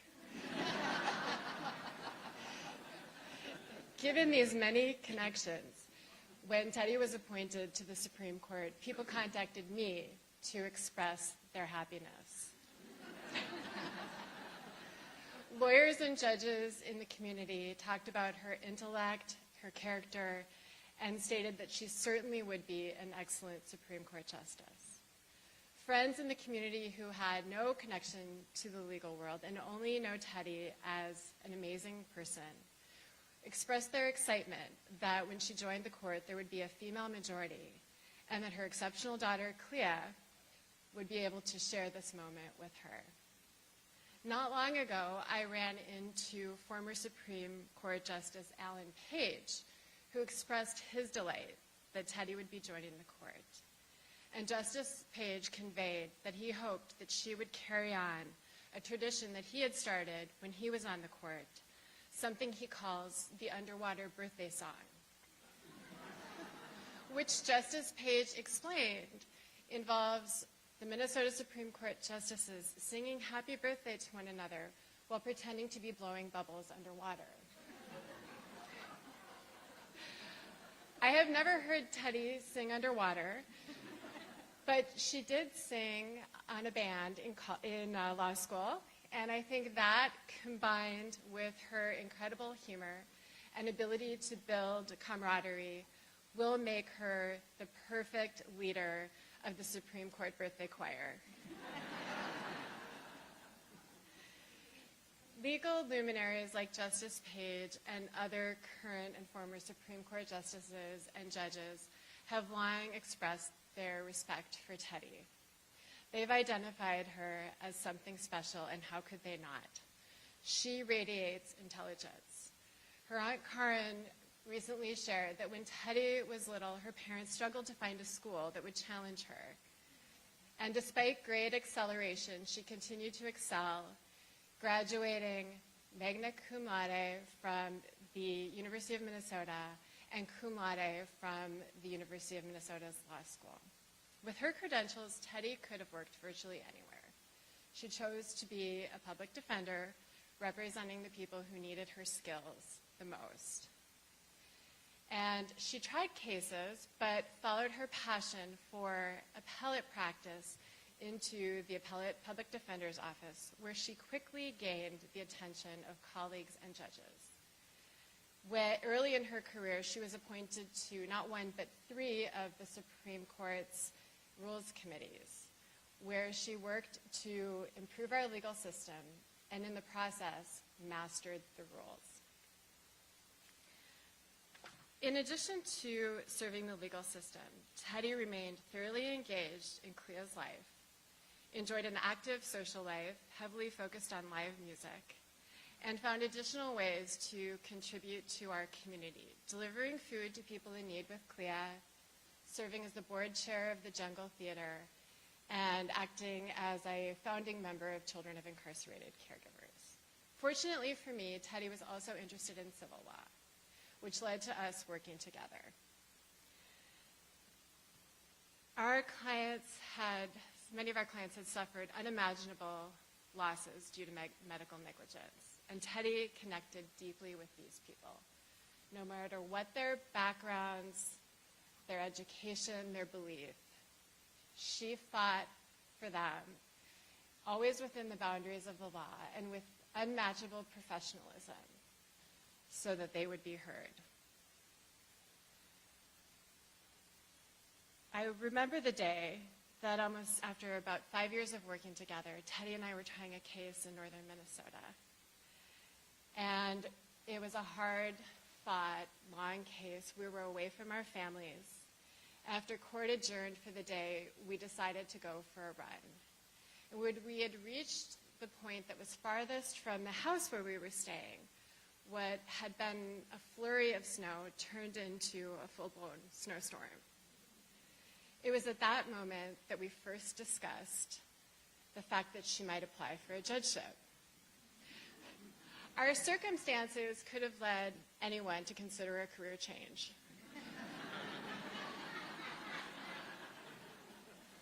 But that was not why Teddy had made the decision. She was ready. Having worked hard on behalf of people at the trial level and handling countless appeals, helping them all along the way, Teddy was ready to serve the state of Minnesota from the bench. It was completely foreseeable then, given her extreme talent, her character, and her vast experience, that Teddy would serve on the district court bench, the Court of Appeals, and even the Supreme Court. What was not imaginable was that her husband, Chris, would not be here for her investiture today. Chris was a cum laude graduate of Harvard Law, an exceptional litigator, and a kind and wickedly funny person. I sat next to him at Teddy's investiture at the district court level 6 years ago with some trepidation, knowing that with one side comment, Chris could send me into a burst of laughter that would be completely inappropriate for the occasion. But on that day, I need not have worried. He was all seriousness. And when Teddy took the stage, the look on his face was one of awe. Chris was a remarkable person, and he was also Teddy's superfan, which speaks volumes about her. Teddy has countless fans in this room and beyond who love and admire her and are grateful for everything that she's done to become a Supreme Court justice that will elevate our state. I will close with the words that one of those supporters, Justice Page, prepared for this occasion. He wrote, in 1905, 11 years before his appointment to the United States Supreme Court, Louis Brandeis bemoaned the fact that lawyers were neglecting their obligation to use their powers for the protection of the people. Teddy Gaïtas has never neglected that obligation. Throughout her career, she has used her exceptional legal skills for the benefit and protection of people. In doing so, she has given true meaning to the phrase, equal justice under the law. She is the consummate people's lawyer, and I have no doubt that Justice Gaïtas will continue to use her powers to protect all people. In The Tempest, William Shakespeare coined the phrase, what's past is prologue. If Shakespeare was correct, and I believe he was, Justice Gaïtas will serve the people of our state and the institution that is the Minnesota Supreme Court with distinction and make us all proud.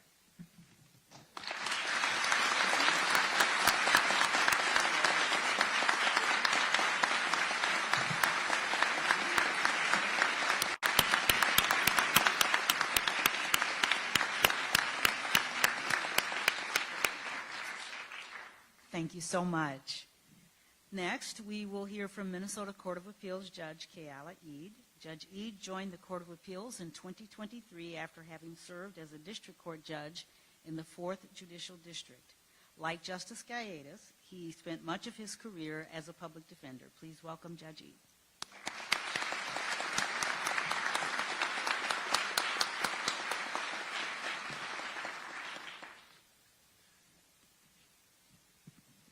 Hi, everyone. It's an honor to celebrate with you the appointment of my mentor, colleague, and friend, Justice Theodore Gaïtas. Just as Justice G. Barry Anderson was fondly remembered when he retired, it was clear during Justice Chutich's farewell gathering at the Judicial Center that her colleagues would deeply feel her absence because of her keen intellect and her selfless empathy. While Justice Chutich is irreplaceable, Governor Walz and Lieutenant Governor Flanagan could not have picked a better successor for the seat she held than Justice Gaïtas. I'd like to add a little more into what Julie just said about why we are so lucky to have Justice Gaïtas serve on the Minnesota Supreme Court. Now, this appointment came as no surprise to Justice Gaïtas' family. Her dad, George, who is an accomplished admiralty lawyer, will tell you that he knew that she would one day be on the Supreme Court when she won her first argument. She was 5 at the time. I first met Justice Gaïtas almost 20 years ago. I was a new associate at a law firm, and a friend told me that the public defender's office allowed lawyers to take pro bono criminal appeals. I just had to contact an assistant public defender named Teddy. This was a program that Justice Gaïtas pioneered and ran for 5 years, volunteering on top of her regular job duties. It gave many attorneys a chance to represent the indigent accused and to gain appellate experience, while also helping the PD's office to manage its heavy caseload.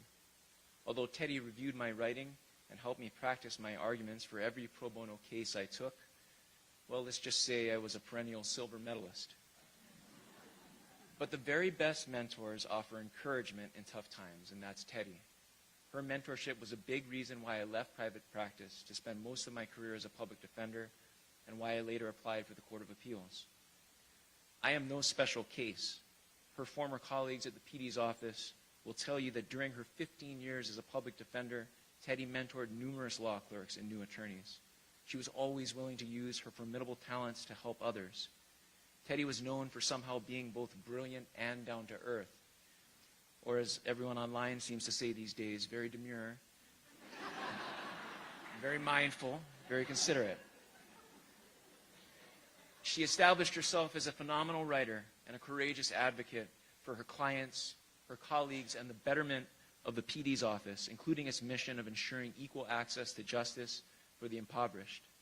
As an attorney who argued almost 30 cases before the Minnesota Supreme Court, Justice Gaïtas' considerable experience practicing before the appellate court on which she now serves is both significant and rare. More importantly, Teddy is known as someone who always saw the humanity of those she represented and who treated every person as equally important because she genuinely cares about people. After one of her public defender colleagues lost a tough case in the district court, he called Teddy. As he put it, given the difficulties of prevailing on appeal, it is sometimes challenging for appellate lawyers to be optimistic, but not Teddy. She immediately was supportive. She took the case and she ran with it all the way to the Minnesota Supreme Court, where she and her client won. The very best colleagues offer help in tough times, and that's Teddy. Justice Gaïtas' public defender experience is a great benefit to the Minnesota Supreme Court. While the court's decisions affect all Minnesotans, their effects are often felt most acutely by the members of our communities who are living in poverty. Before she was appointed, almost half of the court's 106 justices had worked as prosecutors before joining the bench, but only 2 justices had ever served as public defenders. Teddy therefore brings unique and unrepresented insights to the Supreme Court. Her firsthand experience with the ways our criminal justice system affects individuals, their families, and our communities will assist her in rendering equal justice under the law. And her background vindicating constitutional rights has well prepared her to uphold the rule of law. In addition to restoring a female majority to our Supreme Court, Justice Gaïtas' appointment establishes another important majority. For the first time, a majority of our Supreme Court justices have spent significant portions of their careers providing direct legal services to people who could not afford an attorney. Legal aid lawyers and you can clap, that's a good thing to clap for.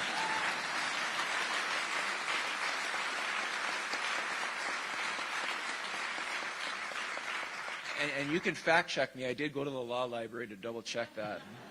I'm pretty certain that's true. Legal aid lawyers and public defenders provide a voice to the voiceless by first listening to them. That skill, listening to people, regardless of their circumstances, is one of the many reasons why we are so fortunate to have Teddy serving on our Supreme Court.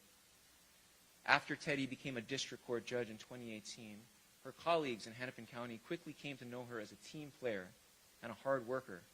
She was highly regarded and beloved by the law clerks and staff she worked with, and the attorneys and parties who appeared before her respected her ability to treat every case as equally important. She loved being a trial judge and likely would have continued excelling at it for a long time had she not received encouragement to apply for the Court of Appeals, which is where I was later fortunate to work with her again. As Governor Walz said, Teddy's service on both the District Court and the Court of Appeals makes her only the second justice to have been to serve on all levels of our state judiciary, which only adds to her already supreme qualifications for this new role. At the Court of Appeals, I cannot overstate how much our court has treasured Teddy. It is uncommon to encounter someone whose outstanding legal scholarship is matched by her humility, a person who is perfectly happy eating a peanut butter sandwich for lunch every day. Someone who can explain the finer points of both plain error and punk rock. Someone who always takes her work very seriously but never takes herself too seriously. Teddy's willingness to laugh at herself gives others the space to do the same, an attribute that makes for a great jurist in a world which is too often filled with big egos. Because of these qualities, the judges of the Court of Appeals frequently went to Teddy for a gut check. It's why we so valued her input on opinions. She has an understated way of building consensus on difficult cases. For example, in providing feedback on a particularly challenging case, Teddy began her remarks by writing, "How interesting," which is such a Minnesotan way of prefacing a dissenting comment. Her ability to shed light without heat always makes people receptive to the valuable perspective she has to offer. So why are we lucky to have Justice Gaïtas serving on our state's highest court? Because of all of her talents and experience, but most importantly, because of the way Teddy cares for people. Over the past year, a close member of my family has been dealing with a serious illness. Despite the challenges that Teddy has herself faced, both personally and professionally, every single time we speak, she asks me how my family is doing. It's a little thing, but it means so much. The very best friends offer support in tough times, and that's Teddy. Her passion for justice and the justice system is driven by her concern for the individuals involved. Teddy cares about the people she serves with and the people she serves. Colleagues, law clerks, staff, and above all else, the Minnesotans who seek justice in our courts. I would like to close with the words of Justice Rosalie Wall, who was the first woman on the Minnesota Supreme Court, part of its first female majority, and the first public defender appointed to the court. I think this quote speaks to the commitment to upholding equal justice and the rule of law that Justice Gaïtas has displayed throughout her career, a commitment that she will continue on the Supreme Court. We, who are the stewards of this justice system, cannot fail the people it belongs to. This we vow, that we will not cease our efforts until this court system, of which we are so proudly a part, treats every person equally before the law and with dignity and respect. Thank you all. Congratulations, Teddy.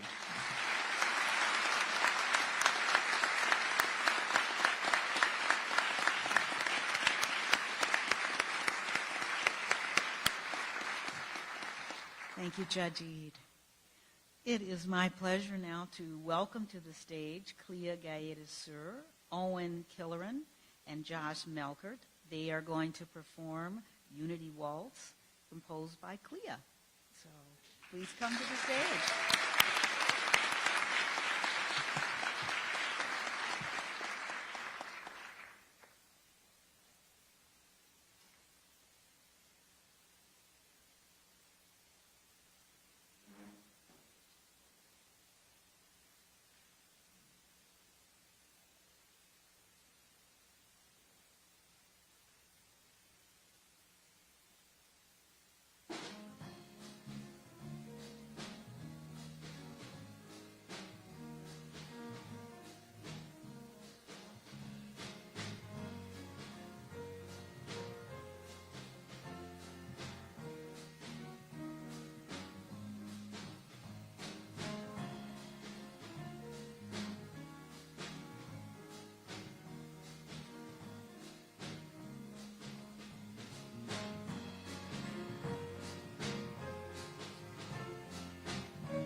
all three of you. That was beautiful. What an amazing talent we have here tonight. Thank you so much, all of you. Thank you.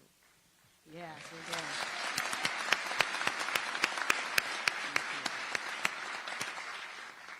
Well, Justice Gaïtas has kindly and graciously asked me, and I'm happy to do so, flattered to do so, honored to do so, to administer her oath of office. So, Justice Gaïtas, come forward, and her daughter, Clea, again, is going to hold the U.S. and Minnesota Constitutions, and her sister, Angela, will assist with the robing. Am I too early? You know, well, yes, you are. No, you got to get sworn in over here. So.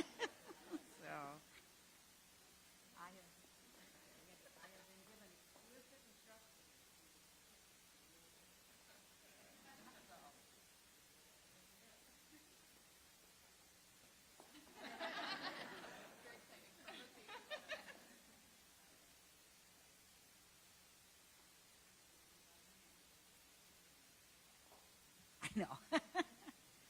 I, Theodora K. Gaïtas, I, Theodora K. Gaïtas, do solemnly swear do solemnly swear that I will support the Constitution of the United States that I will support the Constitution of the United States and the Constitution of the State of Minnesota, and the Constitution of the State of Minnesota, and that I will discharge faithfully and that I will discharge faithfully the duties of the Office of Associate Justice, Minnesota Supreme Court, the duties of the Office of Associate Justice, Minnesota Supreme Court, to the best of my judgment and ability. to the best of my judgment and ability. Congratulations.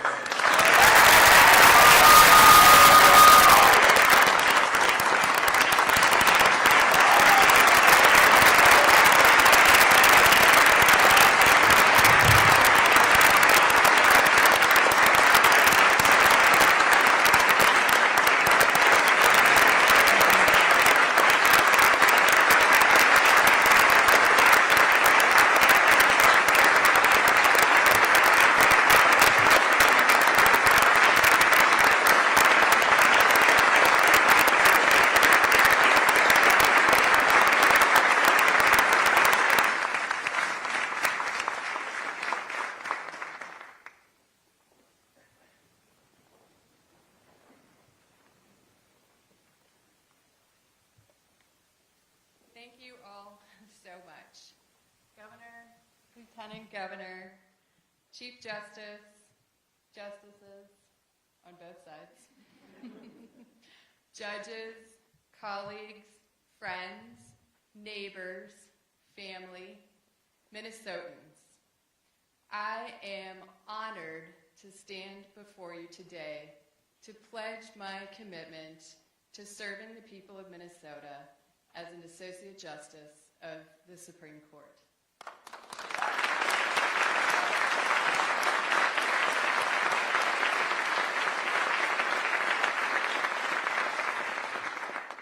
I am also deeply grateful. Thank you, Governor Walz and Lieutenant Governor Flanagan, for giving me this incredible opportunity. I thank you for your trust and confidence, and thank you for your really kind words today. It means so much to me that you're here with us.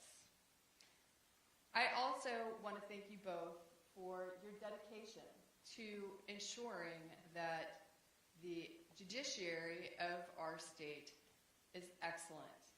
You have consistently appointed talented, fair, impartial, and representative judges to our state courts. And you've been assisted by a fantastic team as well, including Chief of Staff Chris Schmitter, General Counsel Mary Fee, Deputy General Counsel Adam Miller, and Assistant Director of Judicial Appointments Katie Funk. Is Katie in the house? There's no Katie. Well, thank you to your excellent team, including all of those people. And of course, I also want to thank the Judicial Selection Commission chaired by Aaron Sandberg Porter. These people volunteer countless hours assisting the governor's office by recruiting, screening, and vetting judicial candidates. Aristotle wrote, "Law is order, and good law is good order. Here in Minnesota, we have good order. Good order relies on a strong judiciary. Minnesota's judicial branch is top-notch. Our judicial officers are highly qualified, nonpartisan, fair, and impartial. And when judges fail to live up to these high standards, we have systems in place to hold them accountable. A strong judiciary guards against tyranny, against oppression, against injustice. But a strong judiciary also serves the people. The judges of this state, no matter which governor appointed them, spend their days serving people, listening to crime victims, cheering for people fighting addiction in our treatment courts, protecting children, helping families, and so much more. The rule of law is their beacon, but they serve the people with their hearts, and that's good law and good order. Thank you to the judges of our state, the referees, the district court judges, Court of Appeals judges, who give us good law and good order. Your dedication and professionalism are inspiring, and I have learned so much from you, both as a lawyer and as a judge. I'm grateful for the good order you give us. I'm also grateful for those in the judicial branch who do not wear a robe, but whom our judges rely on every day. Judicial clerks, law clerks, court administrators, IT professionals, HR professionals, communications professionals, judicial assistants, the many attorneys who work for the branch, and the countless others who have dedicated their careers to serving our judiciary and the people of Minnesota. We depend on you for good order. One particular person I want to thank is Lissa Finney, who is a judicial communications specialist in the Court Information Office. She planned this event, which is no small feat.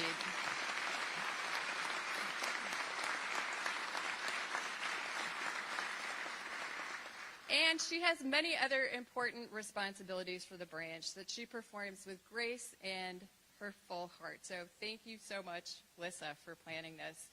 And then we've got these guys back here. Good Law and Order Special Supreme Court Unit, or SCU. Thank you, Chief Justice, for swearing me in today. It has been a privilege, Chief, to have had cases against you, to have appeared in front of you when you became a judge, to have you looking over my shoulder when I was on the Court of Appeals, and to now serve with you at the Minnesota Supreme Court. And thank you for all the little things you do, like running the judicial branch of the state of Minnesota.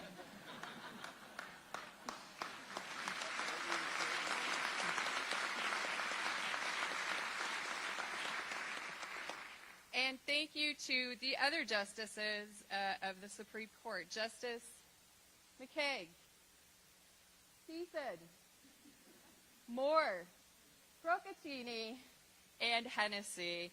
I am so excited to work with you and to work together to provide good order in the state of Minnesota. I also want to thank my predecessor, Justice Margaret Chudich, for her service to our judiciary and for her many contributions to our good order. It is an honor.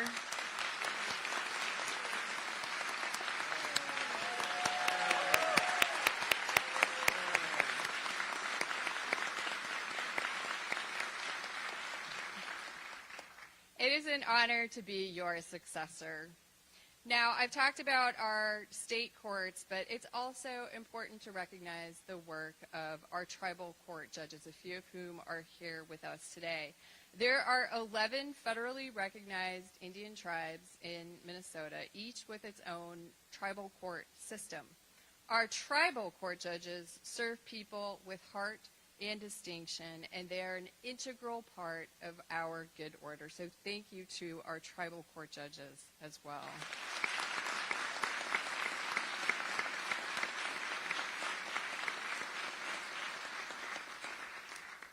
So as Aristotle said, good law makes good order. But Aristotle, he wasn't a Minnesotan, by the way, but he failed to mention another critical component of our good order here in Minnesota. That's very apparent. And that's good people. We've got good order in Minnesota because we've got good people here. People who care about each other and their communities, and yes, people who care about the good order of our state. And I'm so grateful for our good people. Those good people include the outstanding lawyers throughout our state who represent individual clients, companies, government entities, and more, and who also serve their communities, perform pro bono work, support each other in so many beautiful ways, and work tirelessly to help the court system as well. I am really proud of our legal community in Minnesota, and I thank you lawyers and Mr. Edmonds, who spoke on behalf of the Bar Association. You lawyers, you're good people, even though you don't hear that all of the time. I'd also like to especially acknowledge Minnesota's public defenders. As you heard, I had the great fortune to work as a public defender for much of my career, including 15 years at the Appellate Public Defender's Office, where I got to work with some of the smartest and best lawyers I have ever known. Our public defenders do critical work that is important to the good order of our state. So I am grateful for you, good people, you public defenders. Thank you.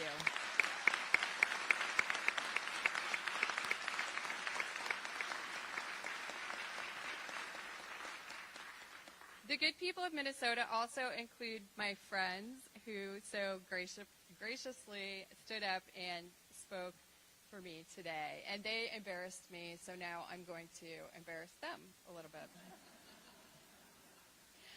Julie Matnich is a wonderful friend who has been with me through thick and thin. She's also a brilliant lawyer, and I learned so much from her when we had the opportunity to work together. As you heard, while running her own law firm, she founded Children of Incarcerated Caregivers, a successful nonprofit, and Julie never stops thinking about how to make other people's lives better. She's funny, she's humble, she's kind, she's an amazing mom to two incredible young women, and she has now given 2 investiture speeches for me, which is downright heroic. So Julie,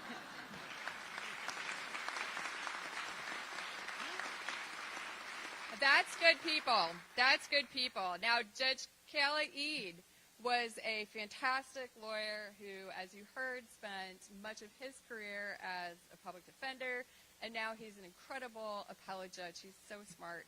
And like Julie, he's a really nice person. It's impossible not to adore Kayla. He's a devoted dad to 3 great kids, and he takes great pride in his bad dad jokes, which are sometimes actually funny. And Kayla has surfed Lake Superior, which is not funny,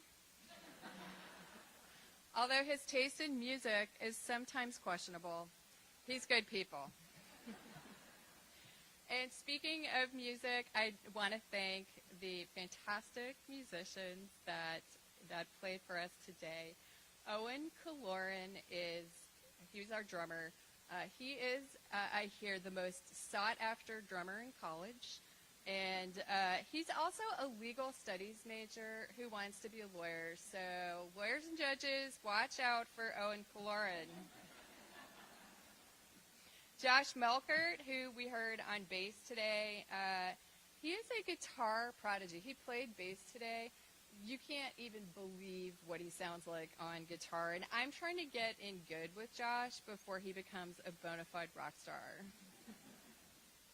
And Cleo does not want to be a lawyer.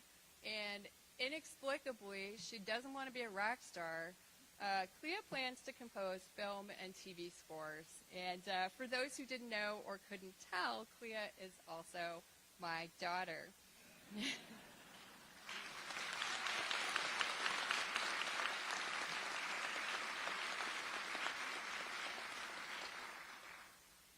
Clea is the very best of people. She's obviously talented, and she's wise, and freakishly smart, and kind, and hilarious, and it is a privilege to be Clea's mom. I'm so proud of her every minute of every day. Clea, I love you so much.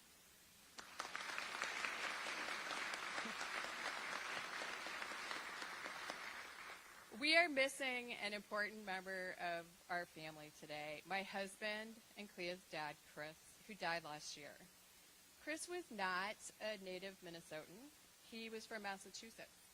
And I know that some of us have another word that we use for people from Massachusetts. But I assure you that Chris was Minnesotan at heart and good people. Our time together was far too short, but he gave us a lot of joy. I want to recognize Chris's sister, Jen Sir, who is here today. She's good people, and it means so much to me that she's in the room.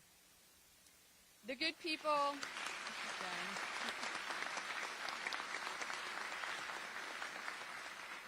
The good people of Minnesota include many other members of my family who are here also. My sister Angela, who put my robe on, brother-in-law Alex, my aunts Karen, Patty, and Sandy, their spouses Michael and Willie, my nieces Sadie and Etta, and my cousins Chloe, Andrew, and Colin. Thank you to my family for your love and your support.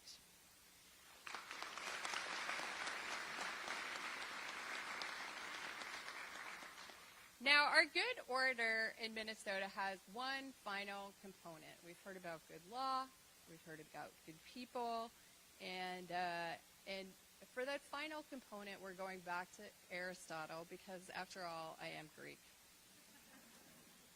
That final component is what Aristotle referred to as philia. So philia is one of several ancient Greek words for love. And the philia iteration of love essentially means a love for your neighbor.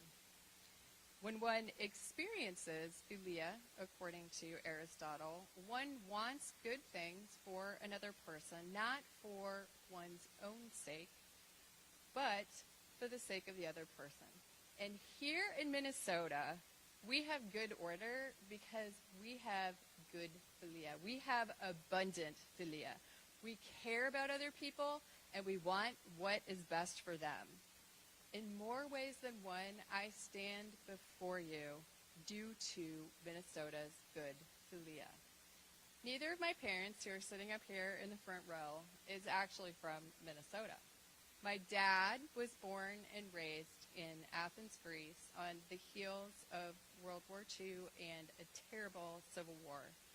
My mom was raised in the Midwest, mostly in Illinois, the oldest child of an American World War II veteran. Philia and fate separately brought my parents to Minnesota. My dad heard about the good philia here, and against the odds, he spoke very little English, and his family was poor. He was admitted and was able to attend Winona State University, of all random places. My mom came to Minnesota for a different kind of philia, a love for her family. When her family moved from Illinois to Winona for her dad's work, she transferred to Winona State University because she was homesick. My parents' destinies collided in Winona, and I was born about 5 years later. We didn't stay in Minnesota for long because my dad went on to become a maritime lawyer. The sirens of Greece called us all to Athens, and we moved there. And by the way, the order in Athens is sometimes not good. But I had the incredible experience of growing up there, surrounded by history and my Greek family. My parents, when it came time for me to go to college, however, remembered the good philia of Minnesota. They knew that I could get a great and affordable education here at the University of Minnesota, and so they literally forced me to come here. They did. They're nodding their heads. They made me come here.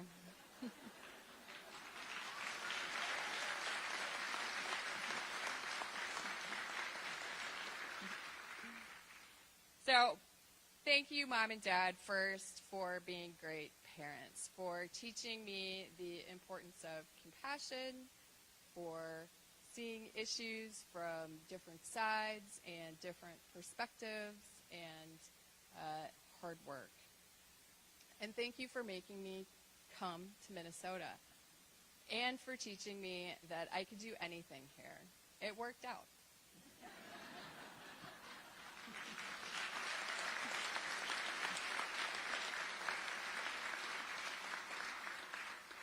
It only worked out, though, because of all the philia I have received from all of you. I can't, in the span of this speech, name and thank all of the people who have extended philia to me and have shaped my life.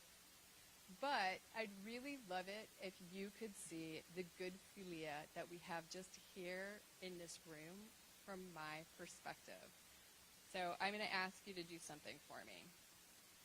Raise your hand if you are my family, and keep your hand up. You can whoop a little too when I call on you. Yeah. Okay, keep it up. Raise your hand if you are my friend. Raise your hand if you are or were my neighbor. Woo, neighbors! Raise your hand if you have or will serve as one of my law clerks, assistants, interns. Raise your hand if you've ever had a case against me as a lawyer.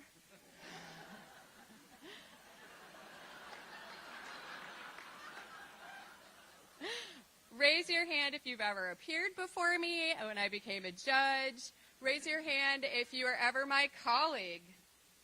Raise your hand if we're acquainted with each other. Okay, and now look around. Look around the room. This is what your philia looks like to me. Thank you for your kindness and support, and thank you to your contributions to the good order we have here in Minnesota. It is my honor to know you and to serve you. Thank you.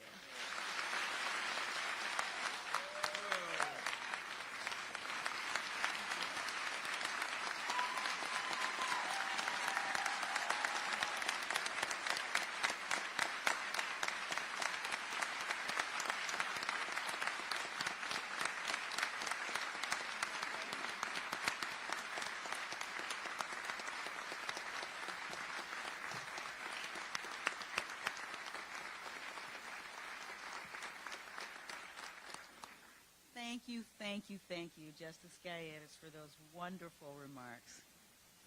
Well, on behalf of the judges and staff of the Minnesota Judicial Branch, I want to thank all of our speakers, all of our participants this afternoon, and especially Clea and her fellow musicians for helping make this such a special event. And thank all of you. What's the word, Teddy? I can't pronounce it. Philia? Philia. I've learned something. Thank you all today for the philia in this room and for you taking time out to come celebrate this very, very special event in the life of the Minnesota Supreme Court. Now I'm going to turn this back to our commissioner, Tim Drosky, to close out our program. So you'll have a few words from Tim. Tim?